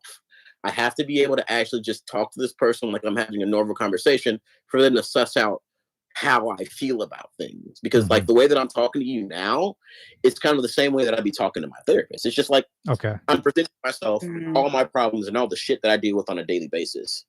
It is their job to be able to suss out my body language, the way that I'm presenting myself, the way that I'm making my words, my intonation and inflections. It's their job, and they've gone to school for exactly this, to be able to suss out what they think they see and help to diagnose the problem. If you're with a therapist that can't read you without you saying a word, then you either need more time at the therapist or you need to find a different therapist. What are your thoughts on like coming up with a list of your own bullshit? Because that's what I started writing an outline of everything in like subcategories. I mean, I am not fond for writing things down only because I will forget that I've written them down because, you know, I'm a scatterbrain. But I think that's a really good way of being able to remind yourself, I guess you could say, of things that you want to work on. I wouldn't say like to write down every little thing, but like whittle it down into subcategories. I mean, whittle it down into like big things first, and then get to those subcategories and tackle those subcategories one step at a time. Okay. Because if you start to throw yourself at a major problem that you see and you don't see any progress within that one major problem, it's just going to set you back because you're not going to see yourself making progress. Okay. When did you start to see yourself making progress? Once I actually internalized what I had set out for myself, like straight up, I had a game plan. So going into therapy, I was talking too much about a whole bunch of nothing to try to make myself feel better about what I was saying to other people and sell myself. You know what I mean? So in order for me to internalize what was going on, I had to start with the minor changes, notice those minor changes as they were happening, and then continue on the same path. There will be some times where you slip up and do some silly stuff that you've done in the past, like regretting over something for too long or being really hard over yourself over a simple mistake. Yeah. But that type of stuff happens a lot. And it's those moments to where you can go, you know what? I acknowledge that I am now dwelling over something. And I acknowledge that this is something that I'm working on. Let's move on to something else to get me away from that. And then I'll come back and see how I feel about that in maybe like a day or two.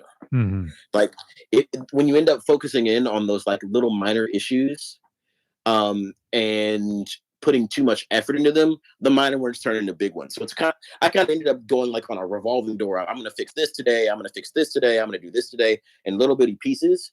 And then at the end of the day, at the end of the week, rather, it all just kind of would come together and I'd just do a self-check. Like, okay, here's the stuff that I had on my mental list. I resolved this problem with actually going out and speaking with someone. I have now closed this door on a bad relationship in my past. I have now started actually talking to someone who I wouldn't have talked to otherwise, that I've made the step to do so. It's just the smaller victories add up to bigger victories. And it's just a matter of making sure that you make those small victories count in your heart. You know what I mean? When you say you had a mental list or a list of, I'm curious what you meant by a list and what was on that list of like things to do this week or that in that given week that you're talking about. Okay. So I, at first, like when I was speaking with my therapist, she noticed a couple things that I would do, like that I thought were at random, but were everyday occurrences. Like I still like to this day occasionally catch myself like cussing at myself because I did something stupid or calling myself an idiot or being extremely aggressive in traffic because I was like, you know, angry at something else. Making sure that I caught myself, like, I don't want to say expressing too much emotion, but being overly dramatic and or overexpressive in certain situations that don't take as much. So smaller things like that, I would just kind of notice that throughout the week and just take a second. Like, it'd be a week of realizing, oh, I messed up on this. Oh, I do this repeatedly. And things my therapist spoke of, like, oh, I'm spending too much time trying to like trying to exercise escapism in doing X, Y, or Z when I could have actively been, meditating or get out with somebody or actually expressing myself. Because my biggest issue was self-deprecation and having pent-up emotions that I expressed in unhealthy ways. So it was just a matter of taking those little things that I did that eventually led up to me either being bottled up and then having to let it all out at once, or the little things that helped me let out my emotions but were inherently harmful. Like, I had a 2012 Sentra that I just completely demolished, aside from how crap the Xtronic CVT is, because I was just, bad day at work. You know what I'm gonna do? I'm gonna go out on 465 and I'm just gonna drive, and stringing the thing out to like 6K RPM, doing dumb things and like driving around like it's a friggin' Lotus when in reality it is an Econobox.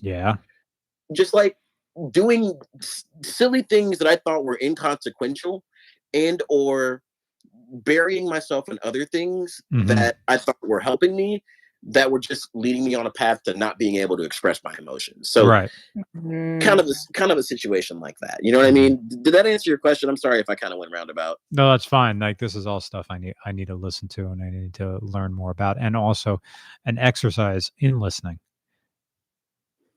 Cool. Yeah. I'm still going to my therapist. I'd say like maybe twice a month at this point, because honestly, if you're listening, go to a therapist. If you think you're okay, there's something that you can have fixed. Everyone should go to a therapist at least once. Yeah, it's like a mechanic. This will be my 4th or 5th time in my life going back in, because each time I thought I was there to solve one problem, but I never really looked at the overarching issue. And you don't want to self-diagnose, but this whole thing where there's always been sadness in the background in my like my baseline is sad, and that's not right. I'm fine when I have a task in front of me, but left to my own devices, like if I'm not doing something where I'm in motion, if I'm not in motion, I'm sad. So, and motion could be, working, editing. That's why, that's why I love airports so much, because it's a place where I can do nothing and I'm still going somewhere. So I'm never sad in airports. Oh, the flight's delayed? Good. More time to look around. Gotcha. Yeah. So there's something there. Well, that's if there's an overarching thing, is why do you default to sad all the time? And that probably can come across where I am trying to be romantic with somebody, and there's just this deadness when our meal is eaten and it's just me and them. A one-on-one with someone is like, and I just kind of shut down. So there's something going on there, for sure. Let's get to some. I'm going to keep you guys on the line. Let's get to some of these super chat questions. Benjamin K, and feel free to chime in if you know more than I do, or just want to chime in, or just whatever, because you guys are good at this. You have good radio voices, and Renee is always a treat. Thank you for Renee for joining me for this. Yeah, anytime. Benjamin K says, this message was funded in part by gays in cars on the way to therapy. So which car should I bring to the therapist? I know the answer. It's going to be my Sarah. Snappy452, thank you. Says, longtime fan. Damn, does your story sound familiar? Oh, I guess this is directed at Rocky. I worked at a used car dealer I worked for a used car dealer the entire time. Your influence has leaked into my ads more than once. Wait, what is he talking about? Maybe he did ads for a used car dealer? Not certain. I need to get a hat on because these cans are digging into my ears. Yeah, that's a honest. I'm trying to like, what's the word? Like, internalize that. Is it my influence? What did I do? Did I do anything? Am I somewhere I don't know I am? I don't know. Okay, the fandom will do that. But yeah, right. I don't know. RJ Bonner says, "Don't be too hard on yourself." Fuck you, I will. Your quirks give us the YouTube's best channel. Yeah, like I'm 40, but I still think like I'm 23. So, and there's another thing, which is another sign of either like persistent depressive disorder. Like inside, you're still kind of a teenager. So, like here's a thing I notice. What is FOMO, fear of missing out, is a big emotion that I feel. And also, if I find out about a party that I wasn't invited to, oh, they must all hate me. So that's a thing. Yeah. So thanks for opening up. Good luck next week and beyond. Yes. Everybody's going to like the car on Monday. That was a beast. I don't know if we're going to do it like, I'll stop talking about Monday's car because there'll be plenty of follow-ups and like a bunch of stuff. And anyway, David Irwin, thank you for your generous donation. I've been a fan of RCR for years. Your videos have helped me get through some tough times. Thanks, man. Thanks for all you do and keep it up. I will. Don't worry. No matter my mental state, RCR can't die. It has to keep going. Which is a thing, I guess, about having this like baseline sad. It's something that I and this comes back to Adler and Blazin again. Holy shit, they're not sad. They don't default to sad. Normal people aren't like this. They don't wake up miserable and go to bed miserable. And it's only during moments of application of the body or the mind do I experience an emotion that isn't melancholy. So like when you and I went to go get the POW. Yeah. I was focused. Like I hated this phrase when people ask me, "You having a fun time? Are you excited for something?" And my answer was, "I'm focused." And the answer was, "Are you excited to get that car?" The truth answer was, "No, I was not happy that we were buying the POW. I was focused because now I have a task and can ignore my own sadness."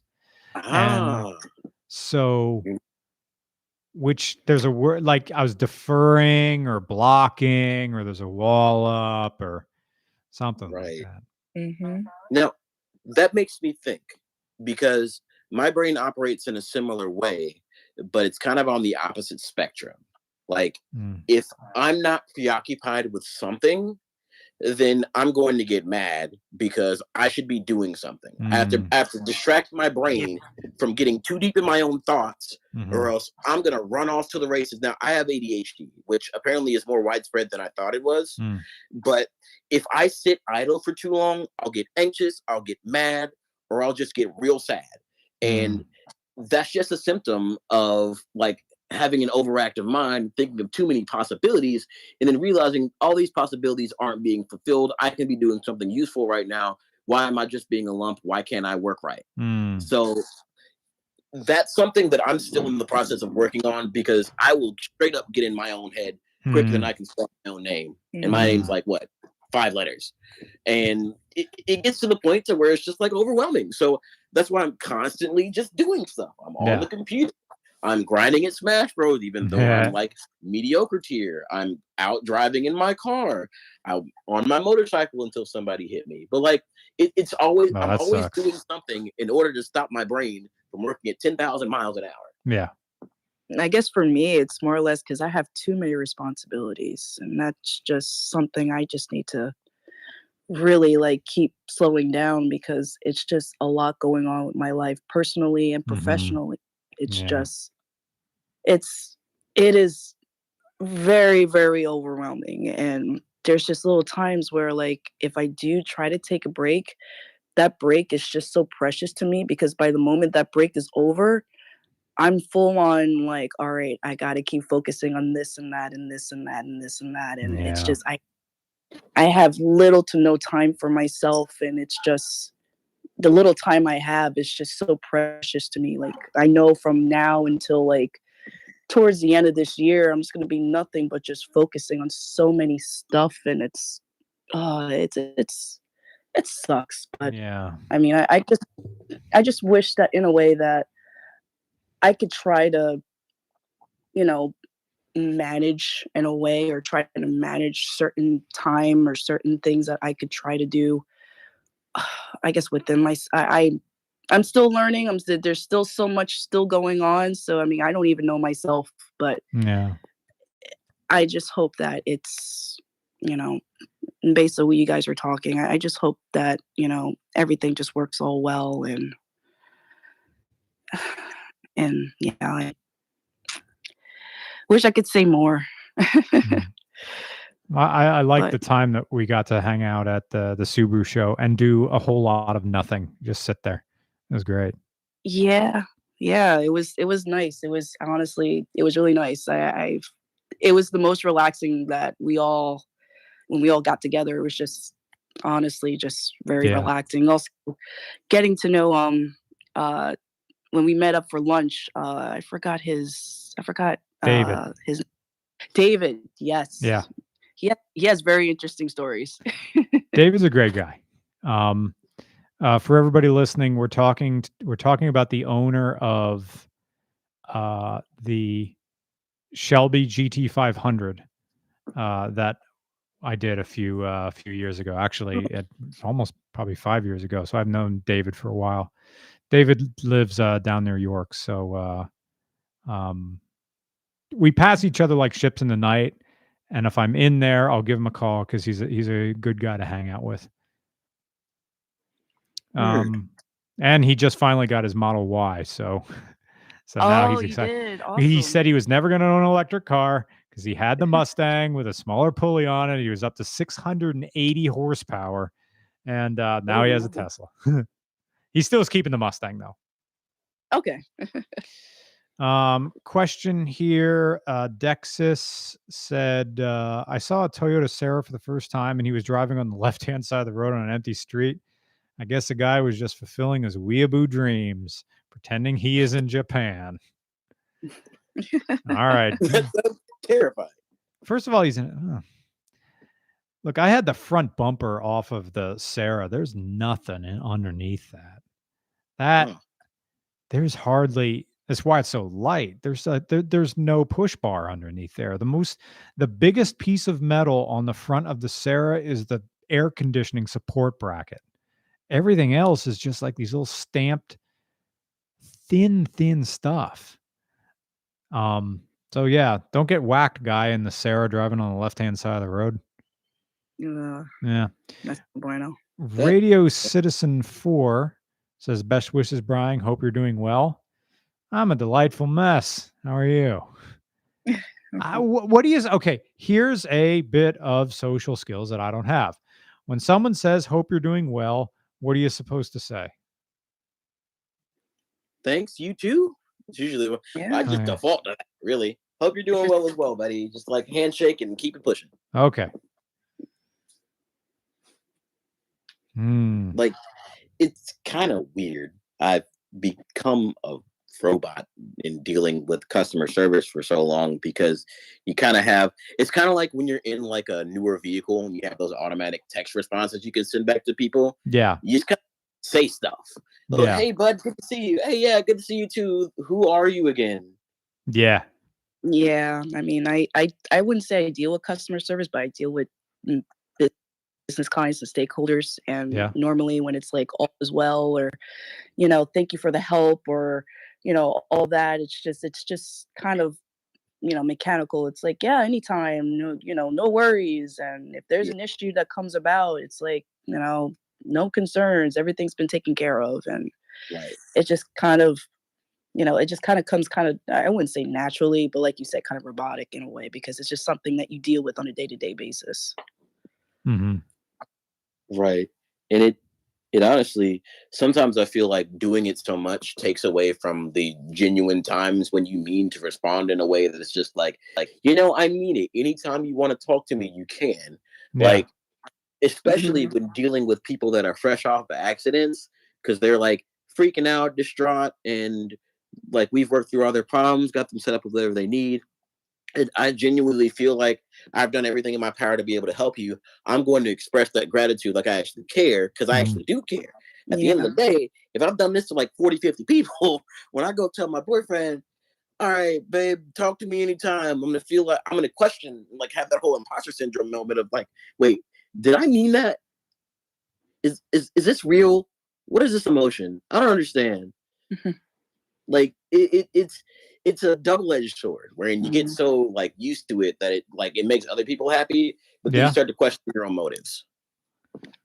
Do you feel like that it's now like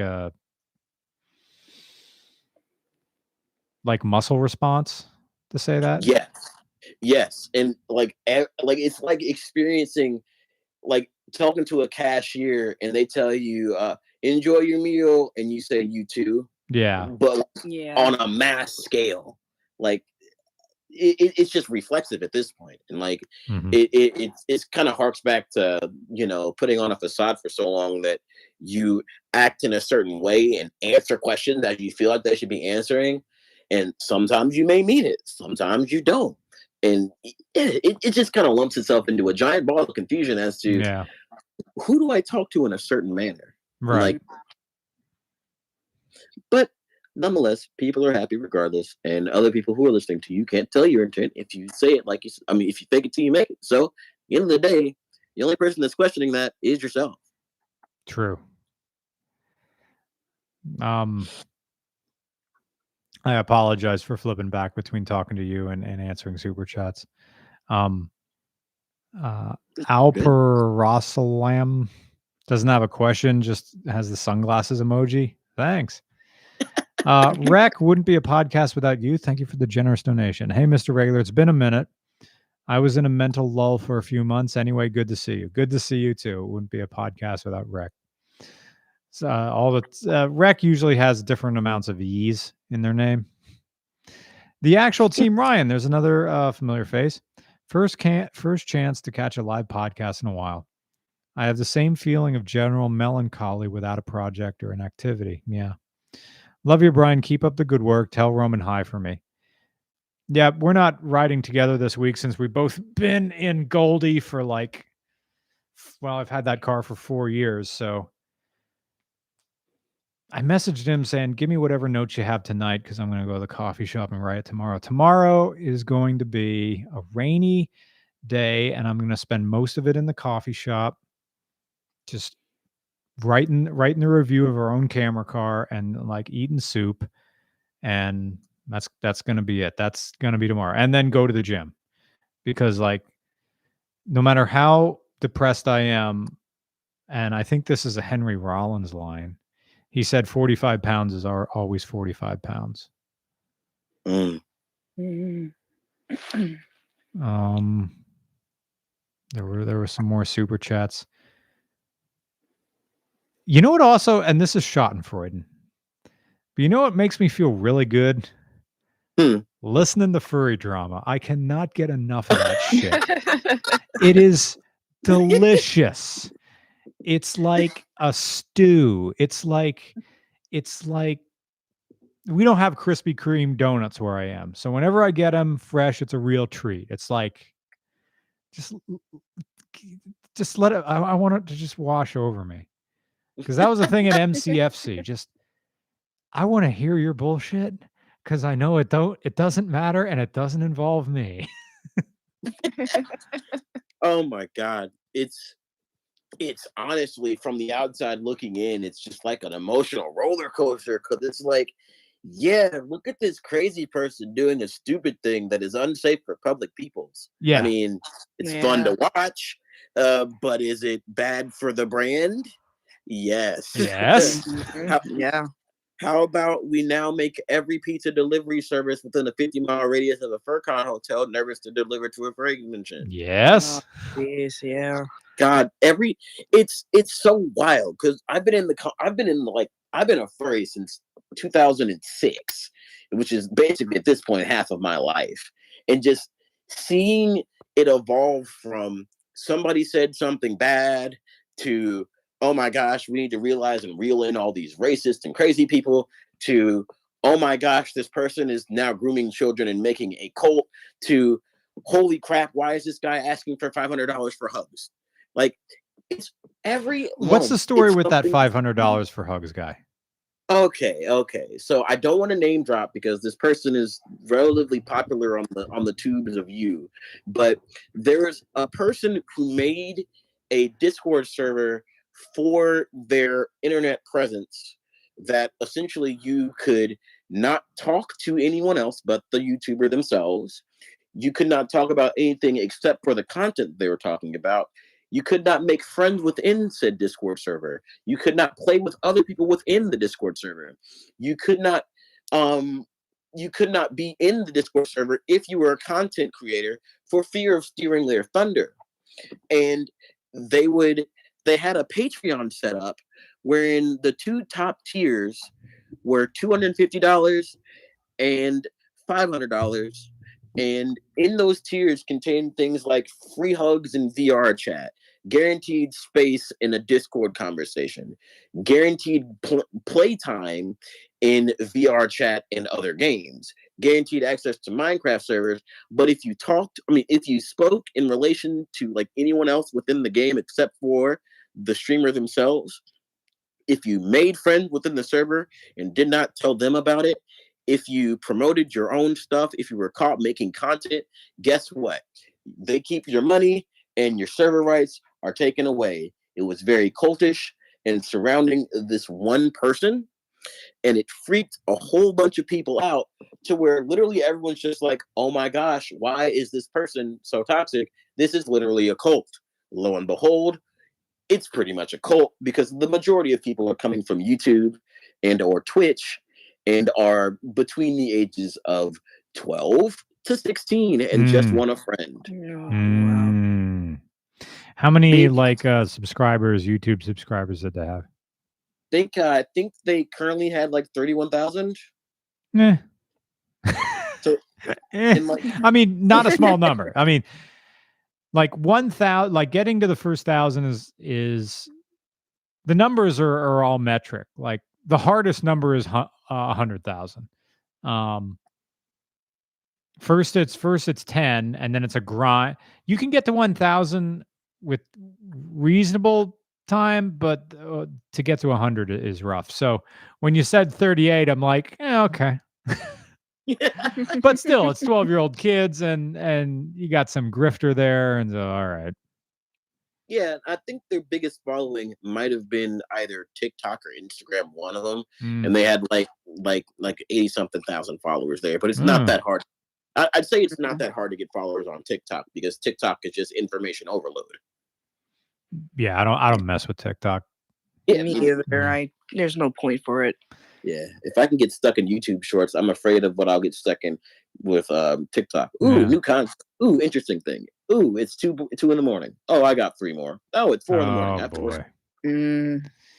Isaac says, lonely, but the stream helps. Thanks to everyone here. Hey, I'm in the same boat as you, man. Thank you. And thank you for donating to me going to therapy. And then there was a laugh. The second I said that, thank you for me. Thank you for donating to me going to therapy. And then I laughed it off. Why'd I do that? Alproposism doesn't have a question, but thank you for your donation. And Com says RCR Discord when? There is an RCR Discord that I didn't set up and I never visit. So there you go. We had some questions about soup.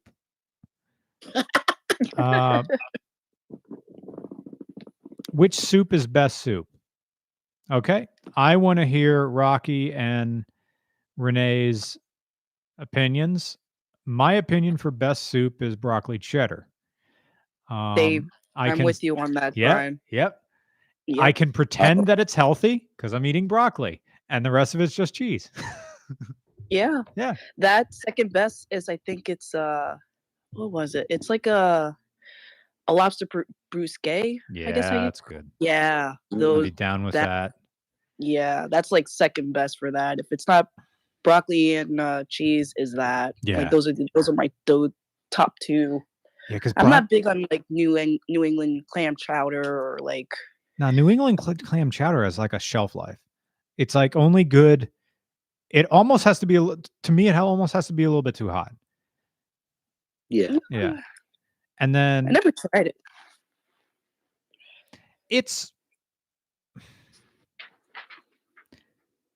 I don't know if like football games make it better. Like a lot of my comfort foods were foods from the concession stand when I was in marching band.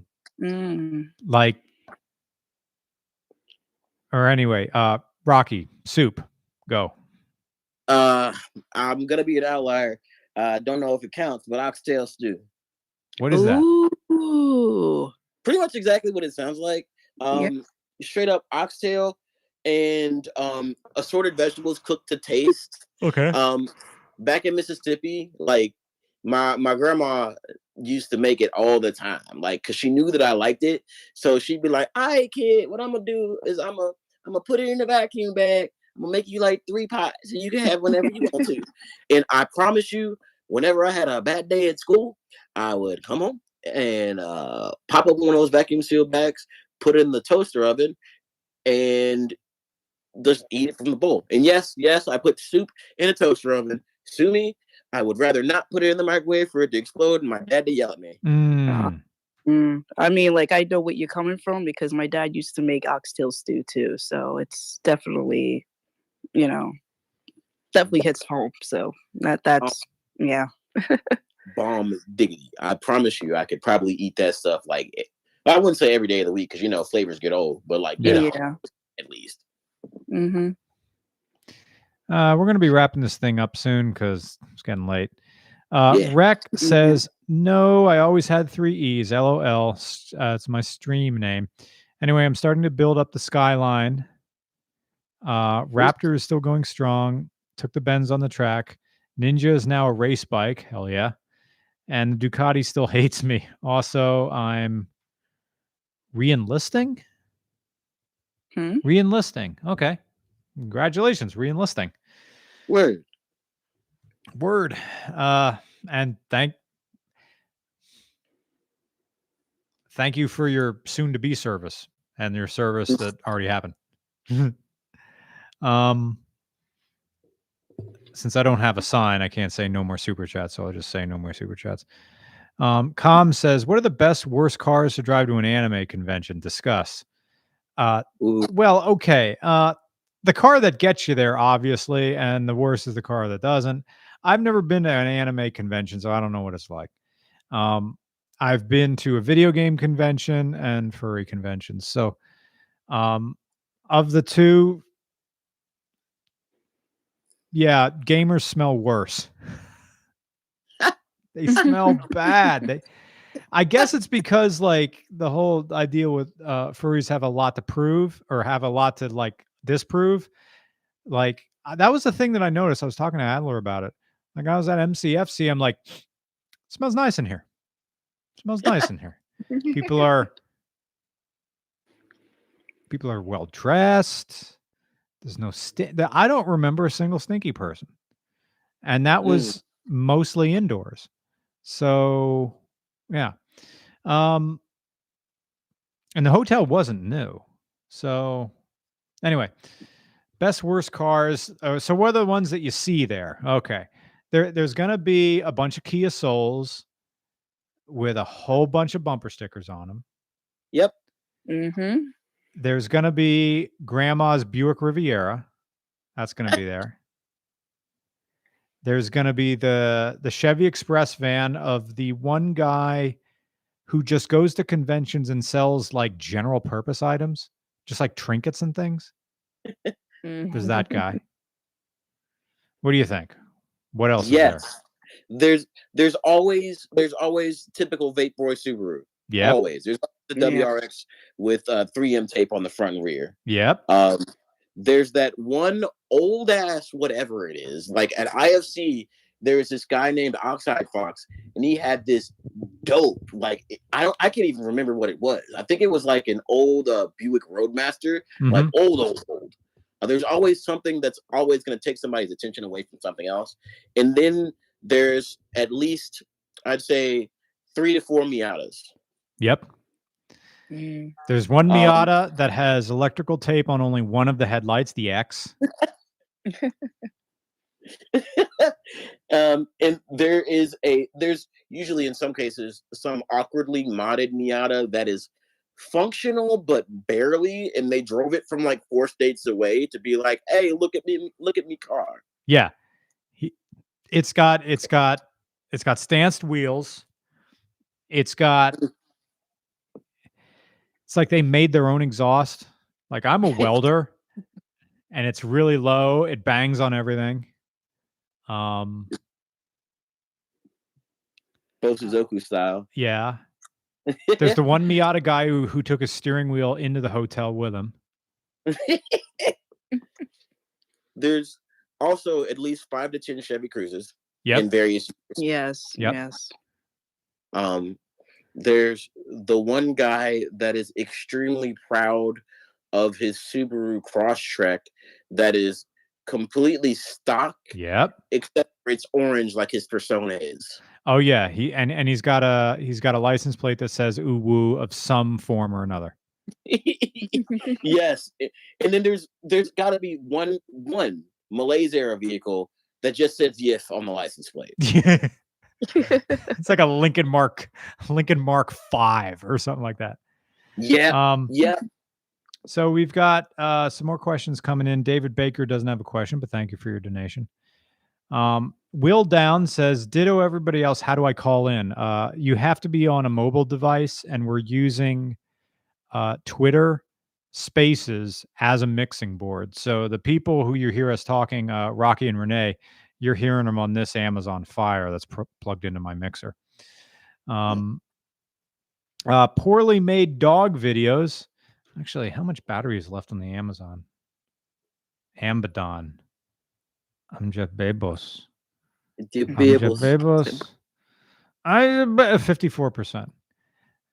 Dude, this thing just this Amazon Fire. There's a reason this like tablet was like $70. It was like $68 or something like that. It was suspiciously low.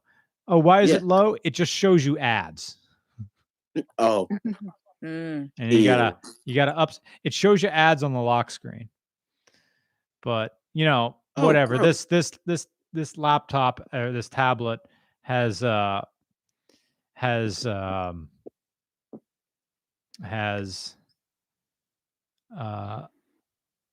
paid for itself many times over. Okay. So we've got poorly made dog videos. Have you ever considered changing your name to Legally Brown? No. I have a friend named Brian who I call Brown, and I think you would appreciate. Well, I mean, if you got multiple Brians, and this is Brown Brian, so that works. Wrapping this up soon. Let's see, closing thoughts. So this worked out really well. I have to thank Renee and also Rocky for being very good on mic, and Renee as well, of course. I chose people at random. We have to have Renee and Rocky on at again because this worked out really well. I don't know. Closing thoughts. I don't know. Well, oddly enough, my actual first name is Nick. So the first time I heard it say like Roman's first name, I'm like, damn it, that makes 23. Everyone call me Rocky from here on forth. Nice. Nice. And I gave permissions to Toad just because he's been waiting patiently. So hello if you're there. And if you're getting your microphone set up, Andrew Yeah, Smith I'm says, here, but I'm still driving. I drive truck. "Oh, hell yeah! Where are you in the country?" I'm almost in Knoxville. I day cab, and I'm almost back home. Cool. Yeah. I had I was gonna have a very short conversation. The guy from Argentina, the Volkswagen Gol. In America, we got a very close version of it, the Volkswagen Fox. Oh yeah. And I want to know if I know what you think about the Mark III Jetta. What do you think about Mark III Cabrios? Okay. I know exactly what I'm going to say, but that word you can't say anymore. It's the basket. For a while, because, all right, you have to rewind the clock to like 2002. Those cars were for Westchester Trust Fund girls to just roll around the greater Philadelphia area. They would drive their car like, I forget when Easy Pass came out, but let's put this in the era where Easy Pass came out. They're going to drive their car to New York City. They're driving it to Manhattan. They're running up a whole bunch of bridge and tunnel tolls, and Daddy is going to pay for it all. That's the Volkswagen Cabriolet. And it's a car we have to do. And in the video, I won't use that pejorative term to describe that car, but I will be talking crap about Westchester University and Lehigh University, because I went to Kutztown, and those were kind of our rival schools. Not that we really played them in sports, but because those students from those universities would come to Kutztown to slum it, because we were out here in, Pennsylvania Dutch land, and they would come up here as like, oh, Quaint, your school is poor. Gross. But I'm also projecting. Com says, a Knoxville native. I'm up in the Tri-Cities, but I'm from Knoxville originally. So hello. Toad, go ahead. I've kind of moved all over the place. I was in Mississippi for a little while. Before that was Atlanta for about 10 years. But I was actually born and raised up in New England. I've actually got I submitted my old Audi for RCR. Yeah. And I'm like, you talked about going to Cincy, and I'm like, Knoxville's not that far from Cincy. Nope, it's not. Yeah, but it's a base model Audi 5000 automatic, so it's not a turbo. It's nothing quattro, nothing fancy. Mm-hmm. But it's just stupid good shape. Oh, nice. But I also wanted to hear something, because I did convertible shopping this spring, because I wanted another convertible, and I ended up getting a Mark III Cabrio. So I wanted a convertible where my bare ass fit in the back seat. but like there was so many first gen TTs, and I'm like, no, I want 4 seats. And I ended up buying a slow ass 2-liter automatic Volkswagen Cabrio, and it's awesome. I'm glad you like it. But I want to know your opinion, because doing that research, I'm like, well, I could maybe get an old Cavalier, an old Sunbird, an old something, and I'm thinking, why don't they make economy car convertibles anymore? Yeah, I guess they want to make sure that they have a good markup, and also probably crash safety is a lot more stringent now. Yeah, it's probably the crash safety thing. But I'm looking at something like a Kia Forte, the coupe, like the Kia Forte coupe. If there was a convertible of that, would be amazing. Oh yeah. But for the longest time, I swore there was a Tiburon convertible. I don't know what kind of weird mind tricks I had. Like, I swore there was something like a Tiburon convertible in my youth. It wasn't, no, it never existed. I'm like, then what was I thinking of? Because I wasn't thinking of a Celica. Right. but like, I wish economy car convertibles would come back, because I was looking for a 4-seater convertible where you could fit 4 fat guys in it. And I got a Mark III Volkswagen. It's amazing. Yeah. Yeah. So the rear wheels, when you load that car up, they're just riding on the bump stops at that point. No, I put some new coilovers in it, so it's got some nice disc brakes. Oh, nice. Better say your stance just by getting in the thing at that point. I haven't got the stance completely right. The rear was kind of high, but like the front isn't as low as my Beetle, and like when I go over a certain speed bump, the subframe and the cabrio bottoms out when Beetle does it. I'm like, the Beetle's sitting lower. What the fuck? Sorry. I guess it's just an older car thing. I guess the Mark IV is a little bit more tucked up into the body. Yeah. But yeah, that's all I really wanted to say. Is, you know, I'm just like, I'm trying to rep the Audi 5000 and the older Volkswagens. I just think they're cool as shit. I'm like, I don't like any car newer than like 2000. Yeah. All of them like the new Beetle. So new Beetle. Okay. Yeah. Yeah, I've got a Turbo S, so it's got the 180 and the 6-speed, and it's fun. But yeah, it's like people that know about the Audi 5000, like, holy shit, that's running. I'm like, yeah, that one's great. Other people are like, what is that? I want to buy it. Mm-hmm. I'm like, no, it's my. No, but yeah, I just wanted to be like, we need cheap convertibles back. I would love it so much.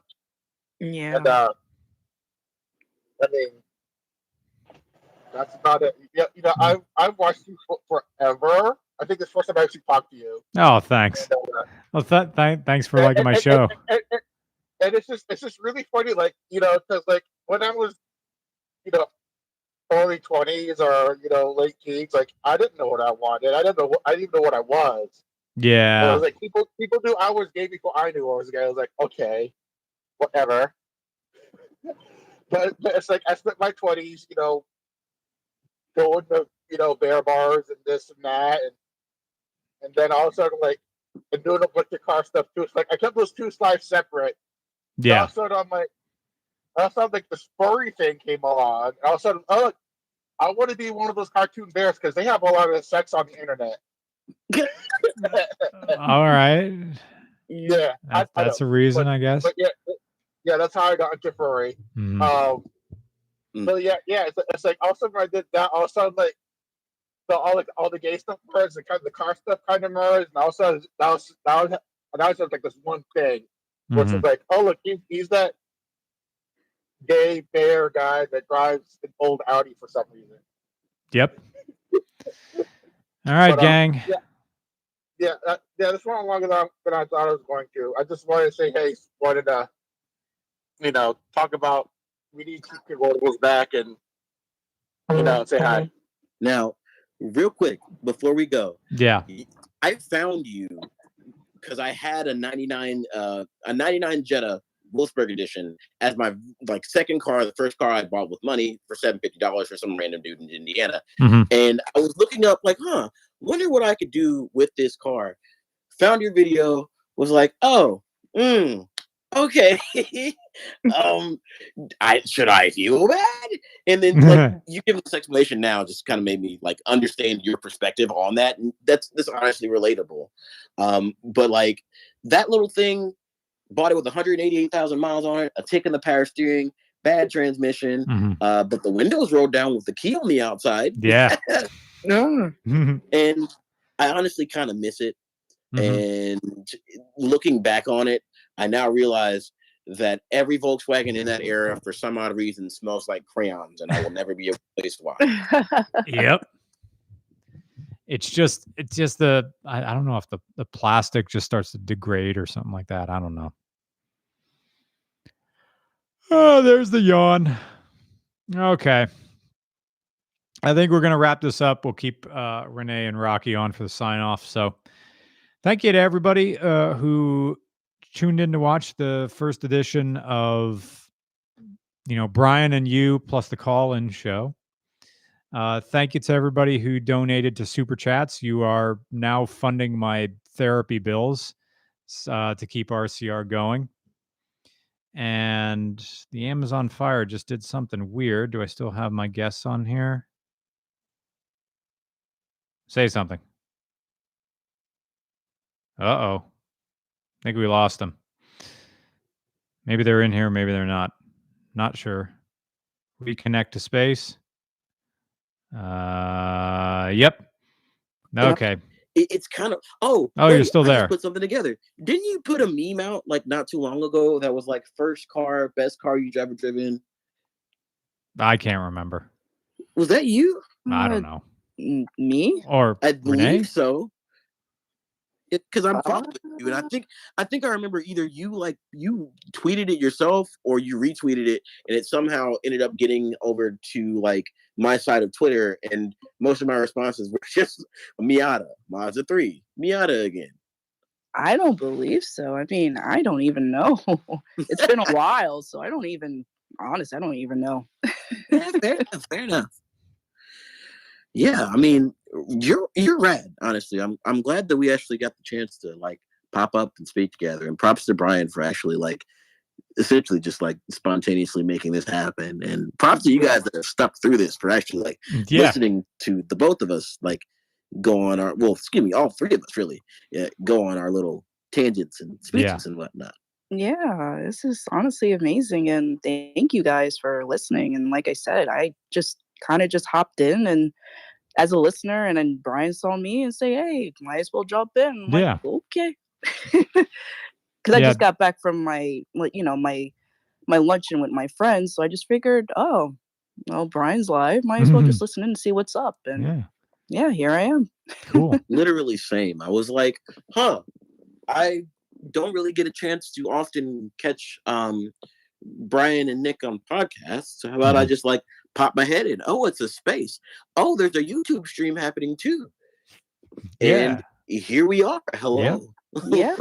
Yeah, let's do this again and get Tony in here. Very small world. And like with Brian, like because I see Brian every time, like not every time, like time to time when we are available more so. So like, it's just cool to like, whenever time we get to meet, it's just always nice to meet with him and just see how he's doing and just making sure that he's doing okay. Because, I live in Jersey and he lives in PA and Tony Airlines too. And I live nearby near Tony Airlines. So me and him, we always kind of try to get together whenever we can. And sometimes we try to, get together and try to, I guess just I would say escape a little bit with our day-to-day lives and just try to relax and just not think of the world around us and just focus on just actually just being ourselves. Yeah. Right. Rocky. Yeah. Like that's honestly one of the biggest cornerstones to a lot of people, myself included, keeping their sanity, to be able to like, get with like-minded folks, express some interests, and do something that isn't just work. Like something that you love no matter what it is. Exactly. Because I work from home. So it's like it's honestly insane what I do. Because sometimes I'll be working, I don't even realize sometimes I'll be working 16, 17 hours at one day, just focusing on sitting on the screen and not realizing that almost the whole day has went by and you're just like, how did this happen? Yep. And you're just like, how? And then by the next day, it's like, it just feels like, I wouldn't say as repeat, but then it just makes you realize that I just wasted that time makes it seem like you didn't do nothing, but you've done something, but it felt like you've done nothing at the same time. Yeah. Yep. So, yeah. Yep. Same thing here. Like I'm looking at my setup right now. My room isn't that big. I am in an apartment. And when I was taking claims, I was working from home, and I would usually work 10-hour shifts. And with the labor shortage happening, we would have like mandatory overtime. So the sun would barely go up. I'd yawn, stretch, get some water, roll over. Thanks for calling claims. This is me. Hello. Like for about 12 to 13 hours, look outside, the sun's down again, and I've missed out on everything. And you don't realize that you've just been torching your eyes with this blue light for the last like 13 hours. You've gotten so much work done, but now what do? Work is done. You have nothing left to do in the day. Everything is closed. You haven't eaten really anything major. Exactly. It's just like that's my major problem a lot. It's just like when I'm at work, I don't eat, I don't drink, I just keep going. And that's my major problem sometimes. It's like I just don't know when to stop. I just Yep. keep I legit just keep going. It's like, all right, if I'm not doing my work, okay, because I'm also in school too, and within the next year I'll be graduating. Cross my fingers. Congratulations. And so if I'm not doing work, or if I'm not work at school, and if it's not school, I'm doing other personal stuff that I'm doing in the background, and it just keeps going, and there's really little to no time for me. And if I do have some little time with me, it's like I just sit around in my bed and I just watch nothing but garbage, like absolute garbage. I mean, like, guys, just speaking to the YouTube side just for a moment. I potted them down on the board, but people can still hear them in the spaces. Thank you so much to everybody who is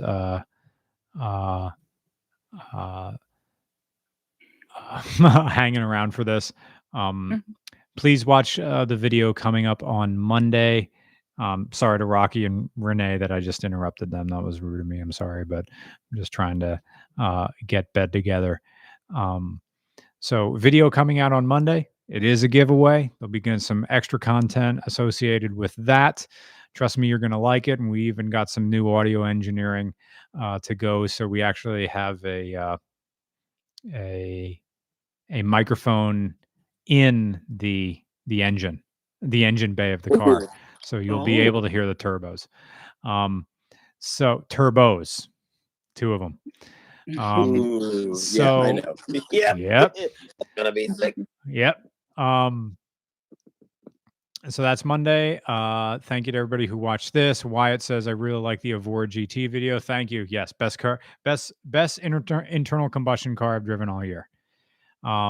So that's it. Thank you to who have I forgotten to thank yet? Thank you to everybody who donates on Patreon. You're helping this channel exist as a much larger channel than it really is.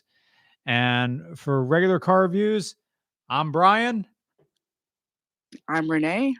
And I'm Rocky. Have a good night, guys. Bye. All right. Good night. Bye. Bye. And that's the end of the video stream. And